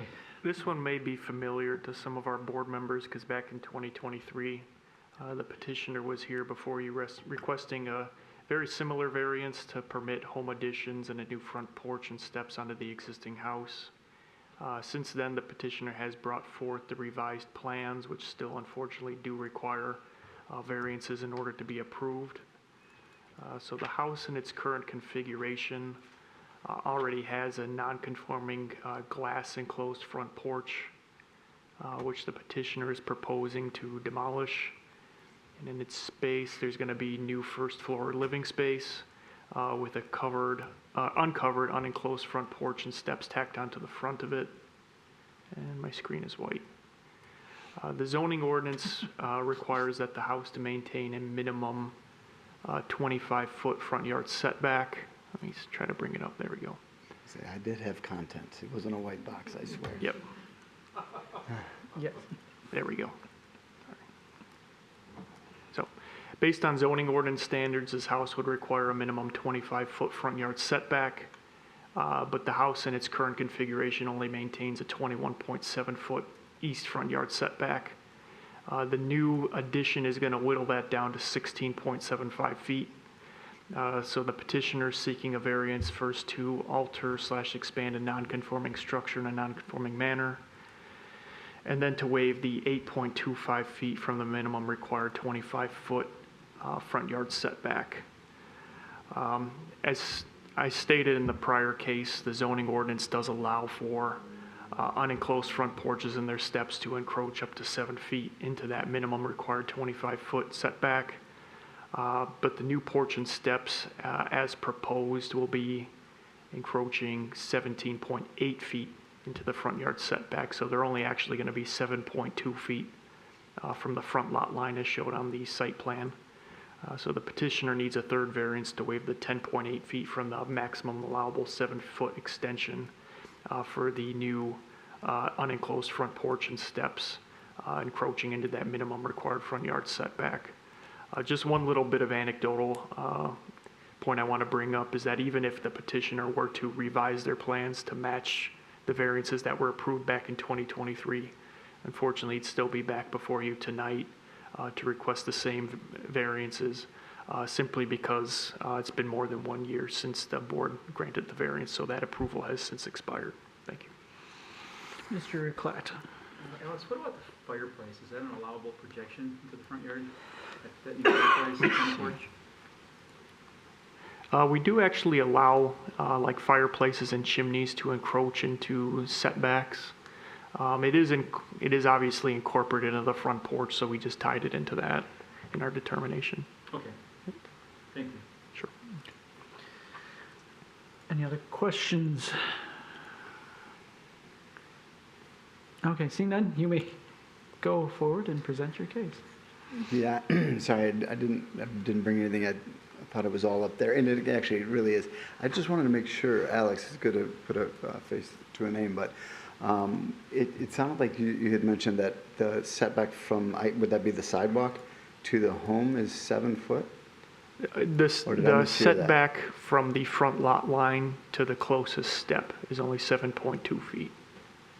As it sits right now? Or No, based upon what you're proposing. The house in its current configuration maintains a 21.7-foot front yard setback. And that's measured to the closest point of living space, so that's actually going past your front glass enclosed porch. Okay, because I know, I'm just going by like my footsteps and memory, of course. It's for sure 4 or 5 steps, with my steps are usually about 3 feet to the front of the porch, the steps that exist right now. So I just wonder if that's correct. Because, I mean, 7 feet is to the tree that's like up there, probably the trunk of the tree. And the stairs that exist right now are, probably 3 or 4 feet past that. But I just want to make sure. The variances were based upon what, what you had provided to us. Right, that's, yeah, I'm sitting there thinking, hopefully the architect did some correct measurements, I guess. Because really, as it sits, we were trying to just, as we were in 2023, before my dad had a stroke, and that, or right around the same time, we were just trying to actually make that front enclosed porch living space as we were before. But it has a stairwell with no landing at all there right now, and with her mother's 84 and my dad's 75 and walking with one leg now, he's kind of paralyzed on the one side. And the door opens up over the stairs because there's no landing, so it's that's the hardship, I guess, is that the stairwell. We were trying to just kind of put a landing up there, a 3 foot out from where the existing porch is as it sits.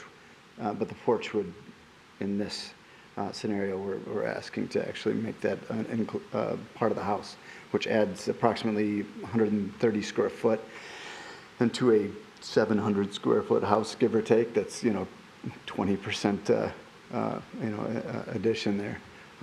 But then the porch is where we kind of came into a conundrum because there's just no landing, so it's kind of it's hard to get up. Even us, obviously, you come up with groceries and whatever, and you have to open up this door over the stairs and try to fumble your way up there, let alone when we have our folks over and that kind of thing. Okay. Questions for the petitioner? Mr. Wolf, then Mr. Lineweber, then Mr. Clapp. Let me ask a couple questions. Number one, were you asked to provide a written justification as part of your application? Yes, it should be on there. Not provided, so. So you're saying your practical difficulty is just the placement of the steps and your elderly parents and in-laws? Yeah, that is it. That's weird because I put it in there and I was even just commenting on the guy before. I'm like, see, honey, I put that in there. That guy forgot to put it in there. So I don't know how that didn't make it through. Again, I'm the last person to pass judgment, as just wanted to just see if it was there or whatever reason.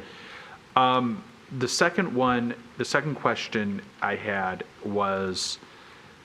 is, so you're asking, from what I read, I was not on the board in 2023, but what I read, it looks like you're asking for more than was granted at the time. Is that correct? And if so, why?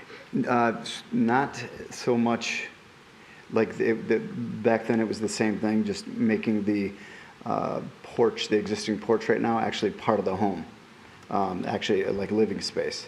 So that was the same, but we didn't have the porch, back then it was me and her and everyone was younger. My dad hadn't really had the stroke yet. So you're asking for more than you asked for in 2023? From that out porch, yeah. Okay, correct. that's it. Thank you. Yeah. Okay, Mr. Lineweber? Back in 2023, was it? Or what? Yeah. There was a second floor addition proposed on the home as well, correct? There was. But that's not included on this at all. So you've, in that sense, reduced the Yeah, I can't afford it in the last few years. When I'm looking at the plans, you've got a proposed east elevation.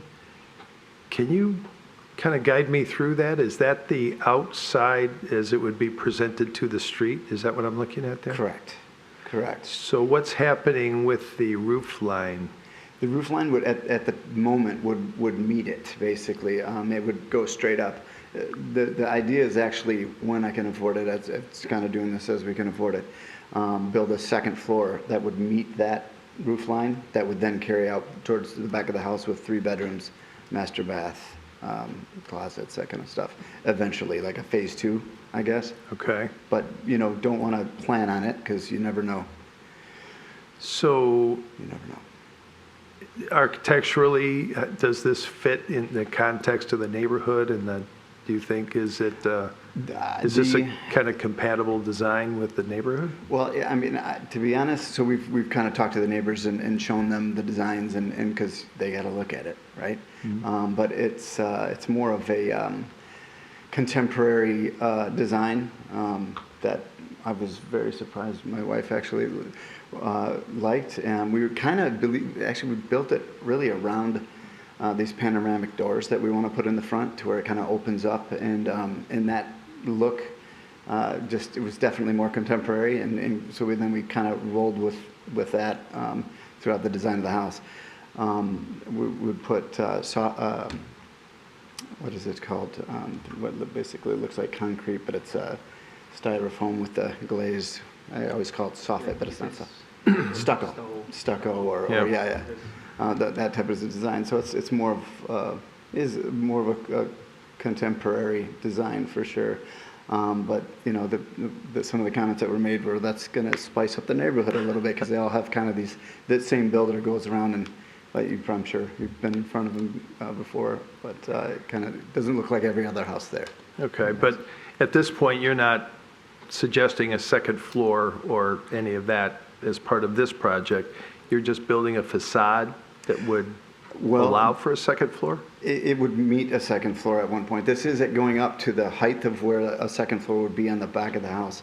The idea is actually when you walk into the house, we would technically take out the roof line that is existing and make it like 16-foot ceilings or so, you know, just real tall ceilings that would meet that roof line. And then, I don't know if you can get into my mind and picture it, but when that second floor came, there would be a hallway that would actually look down into the space. So the bedroom that is there now and the living room that is there now would have tall ceilings that the second addition would actually look down into. So it'd be kind of the living space would be real tall, real big. So as you walk in, it's tall with the panoramic doors at the front. And the porch that you've got proposed is 5 feet further from the front of the new facade of the house. So I guess when I say porch, I'm thinking the walkable part of it. I don't really talk the stairs. So I guess if you're talking the stairs, it would be. No, I'm not. And then the stairs themselves go further, but the stairs are a function of the height of the house above grade, that you've got to meet grade. So I thought we only were supposed to be out 3 feet though, because I kind of went to the neighbors and how far they were out and didn't really want to ask for, I guess, more than they had. So we was kind of lined up, I guess, with a couple of the neighbors to the north and the south of us. Well, if your masonry fireplace is projecting into that porch, your designer may take the 3 foot from the face of that masonry just by. Correct. You know, that could be an explanation of that dimension. Yep, because it really is going to cut the porch kind of in half. The front door would be to the right of that fireplace, and then to the left of the fireplace is where would have a small area, obviously, with the panoramic doors when they open. Or accordion doors, however you. Okay, thank you. Mr. Klatt, you had a question. Oh, I forgot my question. I talk too much. Did we talk about the steps? Maybe did you explore turning them towards the driveway instead of projecting out? Oh, was that in the tree? Is the tree coming down now? Because of no, the position of the tree? I can't really see it in plan. Yeah, I don't know if the tree is kind of to the left of where. Yeah, there you go. And I can tell you one thing. Yeah, look, there it looks like it's right on top of it. Yeah, it's approximately 5-6 feet away from the house. I can tell you one thing. The neighbors would definitely not want to look at that anymore. I forget Mr. Lang, whoever was asking, but we don't want to look at that anymore. So like they were happy when we were showing designs, and they're like, man, that's great, because I know the mother-in-law to the north of us, she's like, just knock it down. You know, the mother-in-law of the people that are there, you know, and I'm like, listen, I was going to and I couldn't afford it. And then, you know, depending on who's in office and depending on material costs and whatever, it's just kind of went to a different design. So I guess the question was the steps. Oh, did you explore the steps running, instead of running out to the sidewalk, did you explore them maybe running and connecting to the driveway? Just to reduce that. The driveway itself, we wouldn't be able to drive on the driveway if we did. Looks like there's about 3 foot 42 inches roughly between the porch and the drive. Let's see where. Actually, I'll while you're contemplating that, Alex, can you show them the one from 2023 that was actually approved with the stairs going off towards the driveway? Yeah. And On the inside? Yeah, Yeah. inside. Yeah, and honestly, it's an option. It just takes 25% of that 130 square foot, which is a I think what he's getting at is why couldn't the stairs be on the porch portion, maybe not the house portion, but within the porch, why couldn't it? So like basically just a flat porch, no stairs coming out the front, and Yeah, just off to the side? If you walked out of the house, you'd open the door, walk out, hook right, walk past the fireplace, and then continue to walk down steps to the driveway. Gotcha. Is that one AI or the picture that we had in there at all, you know? Yeah, the elevation, the front elevation. Not even the blueprints part of it, but there should have been a picture of like a rendering, sorry. If you recall, we did have an email correspondence where we decided not to include that in this packet due to the numerous, Okay. Things that were incorrect with it. Gotcha. It was more aesthetic, basically. I mean, we could definitely do that. It just looked better kind of with the steps going kind of all the way around it. And then plus, you can we access both sides of the house, whether it's the garden hose and some plants. And we put a lot of money into the landscaping in the back of the house. I think that's more or less why our neighbors are like, if you did that, you can do something cool to the front. Yeah, so it's just aesthetics more than anything. Are the steps going to go all the way around? Because in the drawing here, they're maybe 5 feet wide. Yeah, I think he goofed that up because that's where it would be like that, just like that. It's more of like a plateau. Okay. True. It's just not depicted here, and we don't have access. That wasn't in our. Yeah, that wasn't. I don't. I think I had him change that, and I don't know if I got that in there, so that would have been my fault. But your true intent is to have the steps wrapping around. Okay. True. Does that make the condition worse? Because the lot line pinches. I was gonna say. Because this is tricky now because it starts to neck down, it gets narrower towards the driveway. So I think we would have a bigger variance. Let's see. Again, that was a rendering. It wasn't specific to the plans themselves, so that's why So we we can only go excluded by it the to avoid Table, confusion. Or do we want to table the next month? Yeah, Get the I was design just- You can make a decision based upon the plans that are presented. Yeah. But that's the true intent. What the rendering shows, this doesn't reflect that. So In the it's going to be a bigger. If you like said, basically don't do it, and we definitely want to try to get this going this year. Obviously, we've been goofing off, we'll just say, for a couple of years now with this. So I definitely want to try to get it going. And if you wanted to 86 the stairs wrapping around. That's your decision, because we didn't know about, none of us knew about that until we saw the rendering. I see that If you now. want that, then I would suggest you alter the design.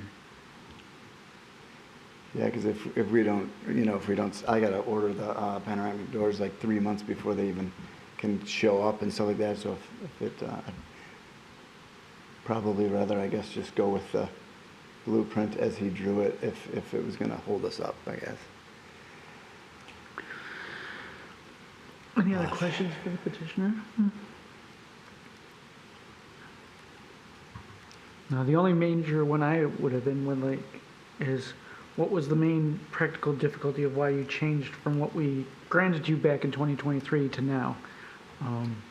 Just the no landing on the stairs and, our folks getting older. I mean, it was, to be honest, it's not really safe how it sits right now. Having to open the door kind of over the stairs and try to get in with anything, that's really all that was. Okay. All righty. If there's any other questions for the petitioner? All right. Thank you. Well, I'll ask you right after we obviously have to do public comment. Anyone for public comment, come forward. Once, twice, all right, 3 times. Do you want us to proceed or do you want us to delay for a month because we're missing down one member? We'll proceed. Okay. We'll come to this discussion and our motions. Any I'm doing math. Sorry, I'm just Yeah, thinking that's about all those right. steps. I have no problem with you doing the math there. I already did similar thing.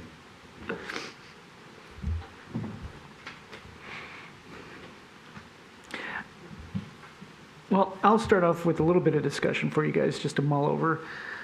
For those who, since I think over half the board was not here in 2023, so that's fine. We did allow and came to the conclusion of allowing to use that same distance off of the porch already as enclosure as Alex, if you can bring up the 2023 real quick, so you can see that we did allow for, albeit a very small porch off a foyer and stairs going down. So you can see we came to the conclusion it was all right to do that because that enclosed portion you couldn't tell was not house versus it was porch. So doing that, we felt to, at that time, there was no, the practical difficulty was the fact that they were just creating livable space within there versus adding on. So as you can see in that one, they didn't really add on the exterior. So the difference here now between then and now is now they're adding on a more porch to that exterior portion that we had granted and have brought the stairs out into the front instead of off to the side. So that's basically around about what had occurred in the past. I like the steps, but I think their math is wrong because you typically would walk, you'd have a drop Yeah. from your house to the porch, you'd lose 6 inches, and then if that math is right on the plan, it's like 3.3 feet 2. I think you'd only have 4 rises up to the porch surface. Without having a site elevation, knowing what's actually there, it's a little bit harder to do, but That's yeah. their call. I like the steps, how they had them in the rendering, but that's their call. I think they could tighten that up a bit. Anyways, it's not my decision. Yes, Mr. Wolf.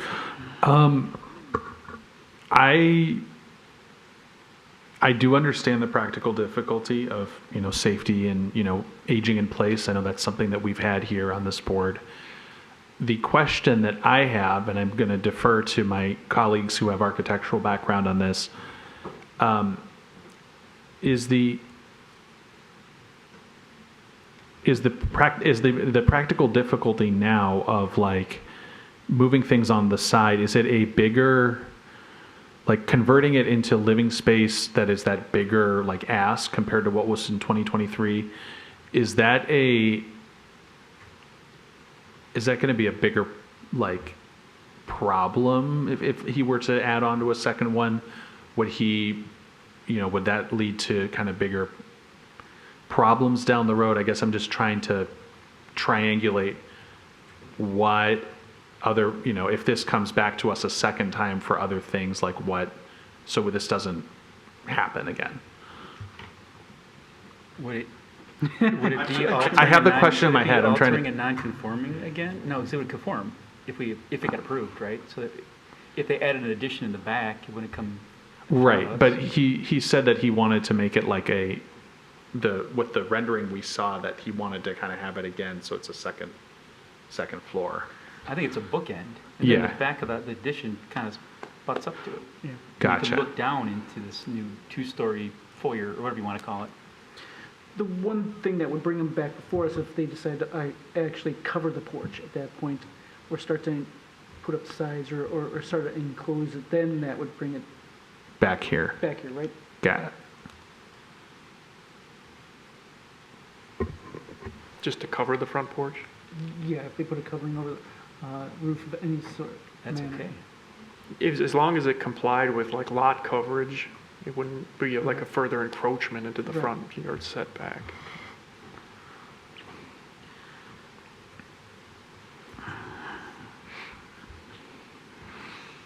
Yes, Mr. Langworth. When these cases come up with the old bungalow-style homes, they're typically raised up quite a bit above grade compared to a newer home, perhaps, that may have a lesser need for steps. Some homes have steps that are part of the landscaping. When they're not part of the home, but they're part of landscaping, are they treated differently? In other words, if you had some monumental steps that proceeded out over. Oh, like the graduated? Yeah. Yeah, we actually still have included those in encroachments in the front So yard those setback. would also trigger the need for review because they go further, unless they are far enough back. Okay, just a question. Sure. Thank you. Yes, Mr. Stevens. So just a hypothetical. If the steps were placed on the northern part of the front property, would that give them any sort of alleviation on this variance request? And I say north side of the property is the part of the property that has, say, larger front. Yeah, no tree.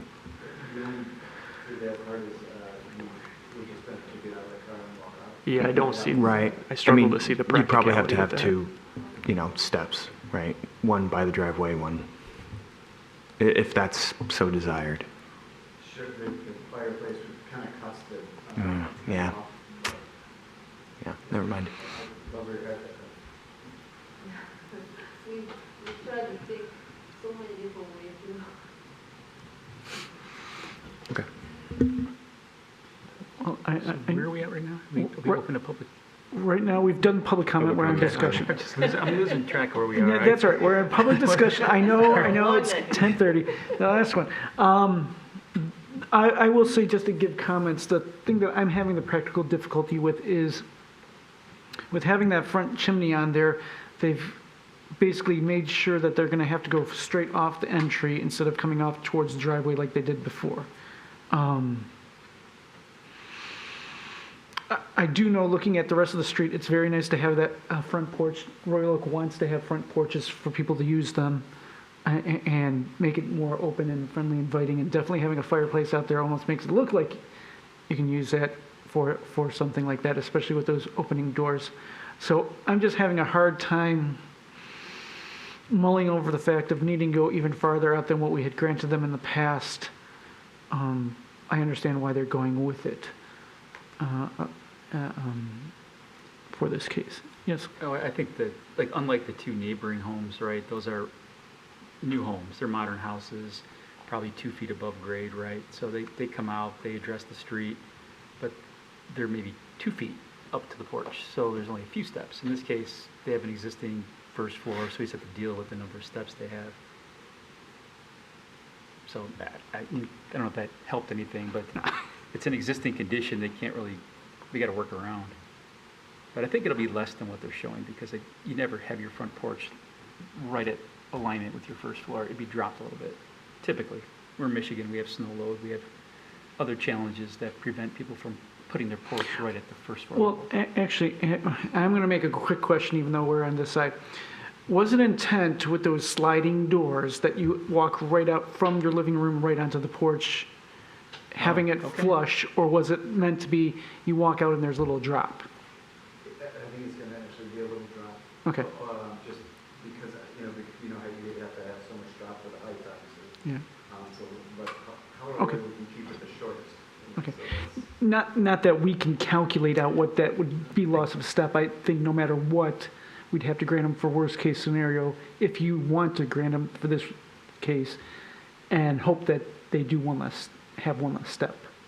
That would be, but that's a hope. If we grant them the worst case, they can go out to the worst case.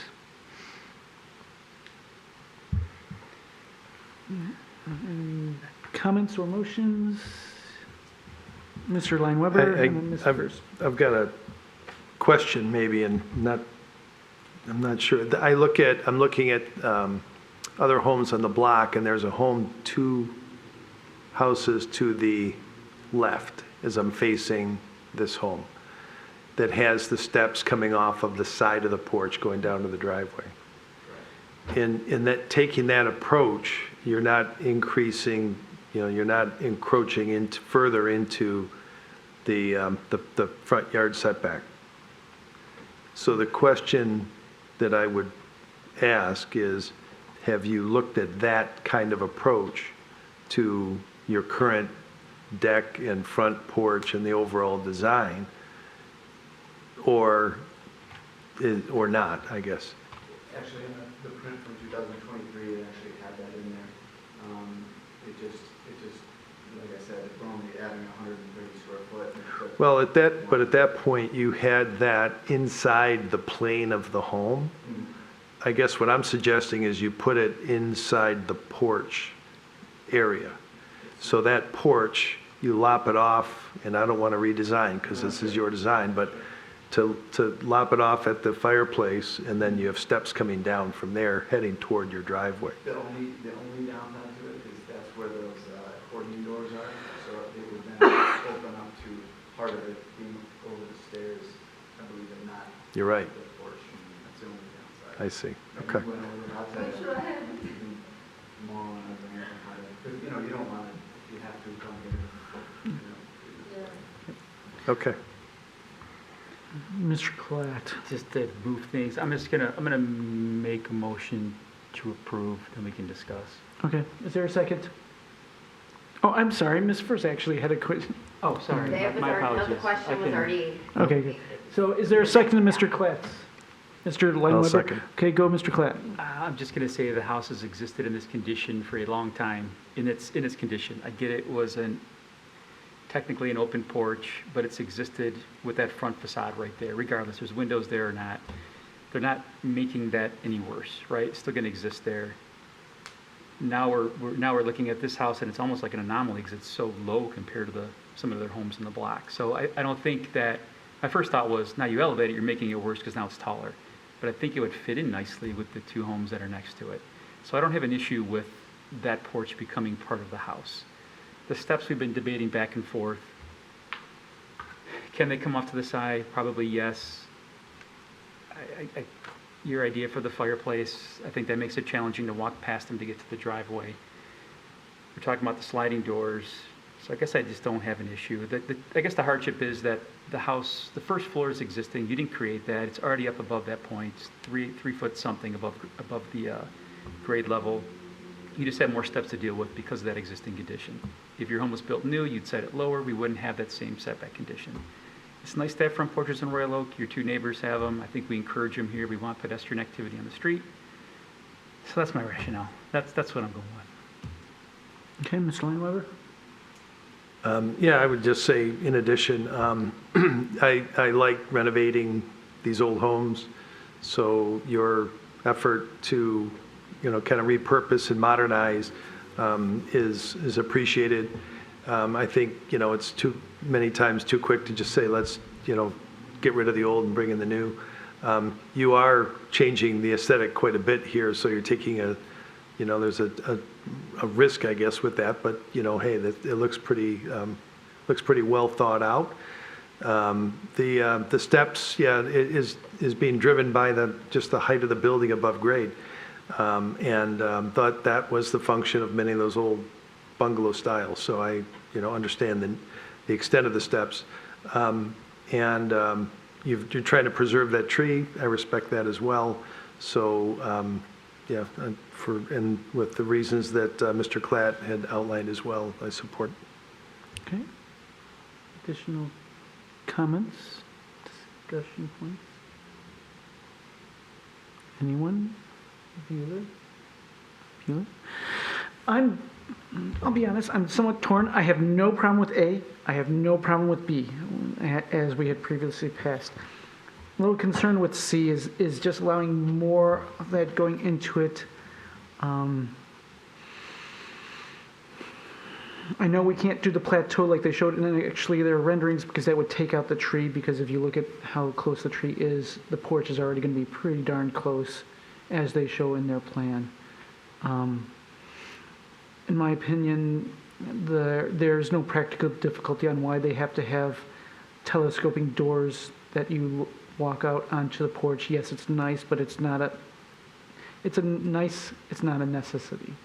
So why the stairs can't come off to the side there, I don't understand, because that fireplace and the doors, that's not a requirement. That's not a necessity. So I'm just having a hard time with the stairs, why they can't come off to the driveway and have to come off to the front, other than just being similar to majority of the houses, there are a couple that have it off to the side. So that's where I'm torn on this one. That's my thoughts. I don't know if there's anyone else who wants to speak one way or another. My concern with the way that this house is set up right now, and I know if you have elderly parents or folks living there, because I've sold a couple of those houses where you're going in and pulling the door back towards you when you're on the porch. That is not ideal, to say the least. The situation in this house where you've got two very big footprint houses right next to you, for me, it almost would fit better with the bigger steps, even with the encroachment, just from an aesthetic point of view. I mean, you've got new, and then we've got an older bungalow, and just trying to fit it in aesthetically with the neighborhood. I get that. Looking at the front porch design with the step down, without the accordion doors, you would probably not have that issue. But if you're going to be making improvements to your house and you want to build a second level, I kind of get where you're coming from. So kind of torn on this one too. I mean, there's like yes, no, yes, no. I love the AI rendering. I'm not sure the steps will work, but I agree. I mean, it's kind of a built-in condition where you've got, you're just higher up. You're higher up based, on the two houses on either side of you. So it kind of makes it a great equalizer for me, having those steps in the front. But that's just my 2 cents. Okay, Mr. Wolf. Question for Alex. So they would not have to come back to the ZBA to build that, to finish off that second floor. Did I understand that correctly? That you could just sign off on that administratively? As long as the second floor complied with all applicable zoning ordinance provisions, there would be no reason for them to come back before this board. I can't make that determination without seeing those specific plans at this time. Right, okay, and of course. Okay, so, yeah, I'm going to defer to my architectural colleagues on this. Again, as long as, if they were to come before us, if they were to come before the city for their permits to do the second floor, and it could be signed off administratively, then I'd have no problem with it. Obviously, we're not doing that tonight, but if approving this saves them another trip to the ZBA, then I'm for it. I guess the only thing I was going to say is that there's a motion on my motion to approve all three. If my other fellow board members have an issue with C, I'd be open to amending my motion to A and B, but I have no problem if you're willing to amend it too real quick to just do A and B real quick. I don't want it to, it could, Discuss it as a separate issue. Yeah, because I don't want the whole thing to fail when it seems like there's an appetite for A and B. So you're offered to rescind, I'll second, or Yeah. rescind my second, or how does that? No, you don't have to rescind it. You can just say you accept the amended motion. The to amended be motion, is that A how? and B, correct? That's what was spoken. Yes, I'll make a motion for Yeah. item A, to approve items A and item B. Okay, for the amended motion, all right. And I will second the amended motion. Okay. All right, so we're just right now talking about A and B. Is there any more discussion on A and B? All right. All those in favor of granting A and B signify by saying aye. Aye. Opposed? All right, that motion carries at least. So that just leaves us with C for discussion. Would you like to make a motion just to Well, I guess I'll make a motion to approve C as well, since I initially did. Okay. I will second. Okay. All right. Start off with the discussion. I'll allow you to. I kind of already did, so no further discussion. Okay. Additional discussion from our side here. I know, again, just looking at what currently,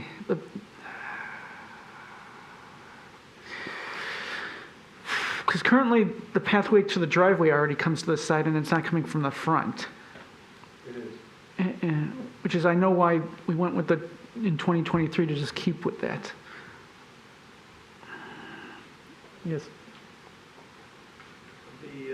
Can we go to the site plan, the dimension site plan?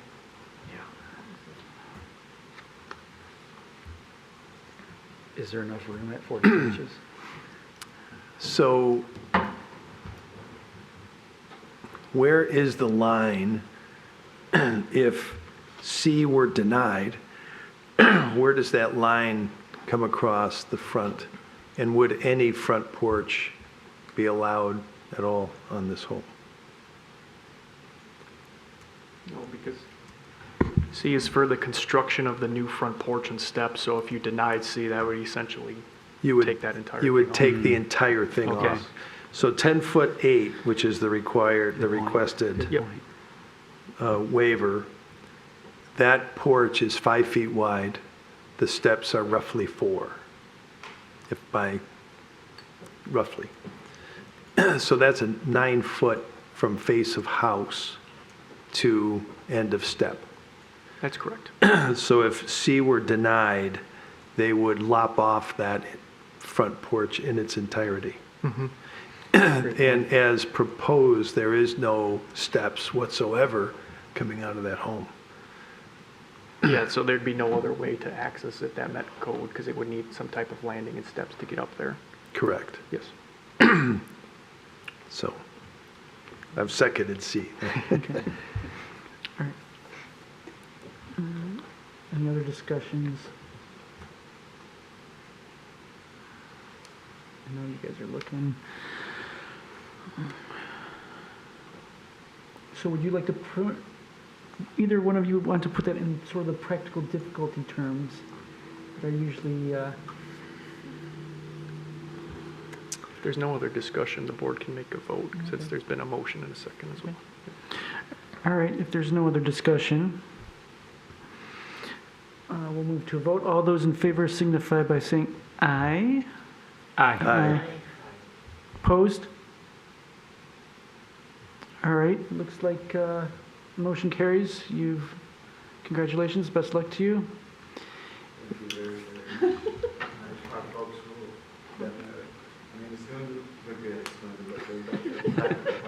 We trust you.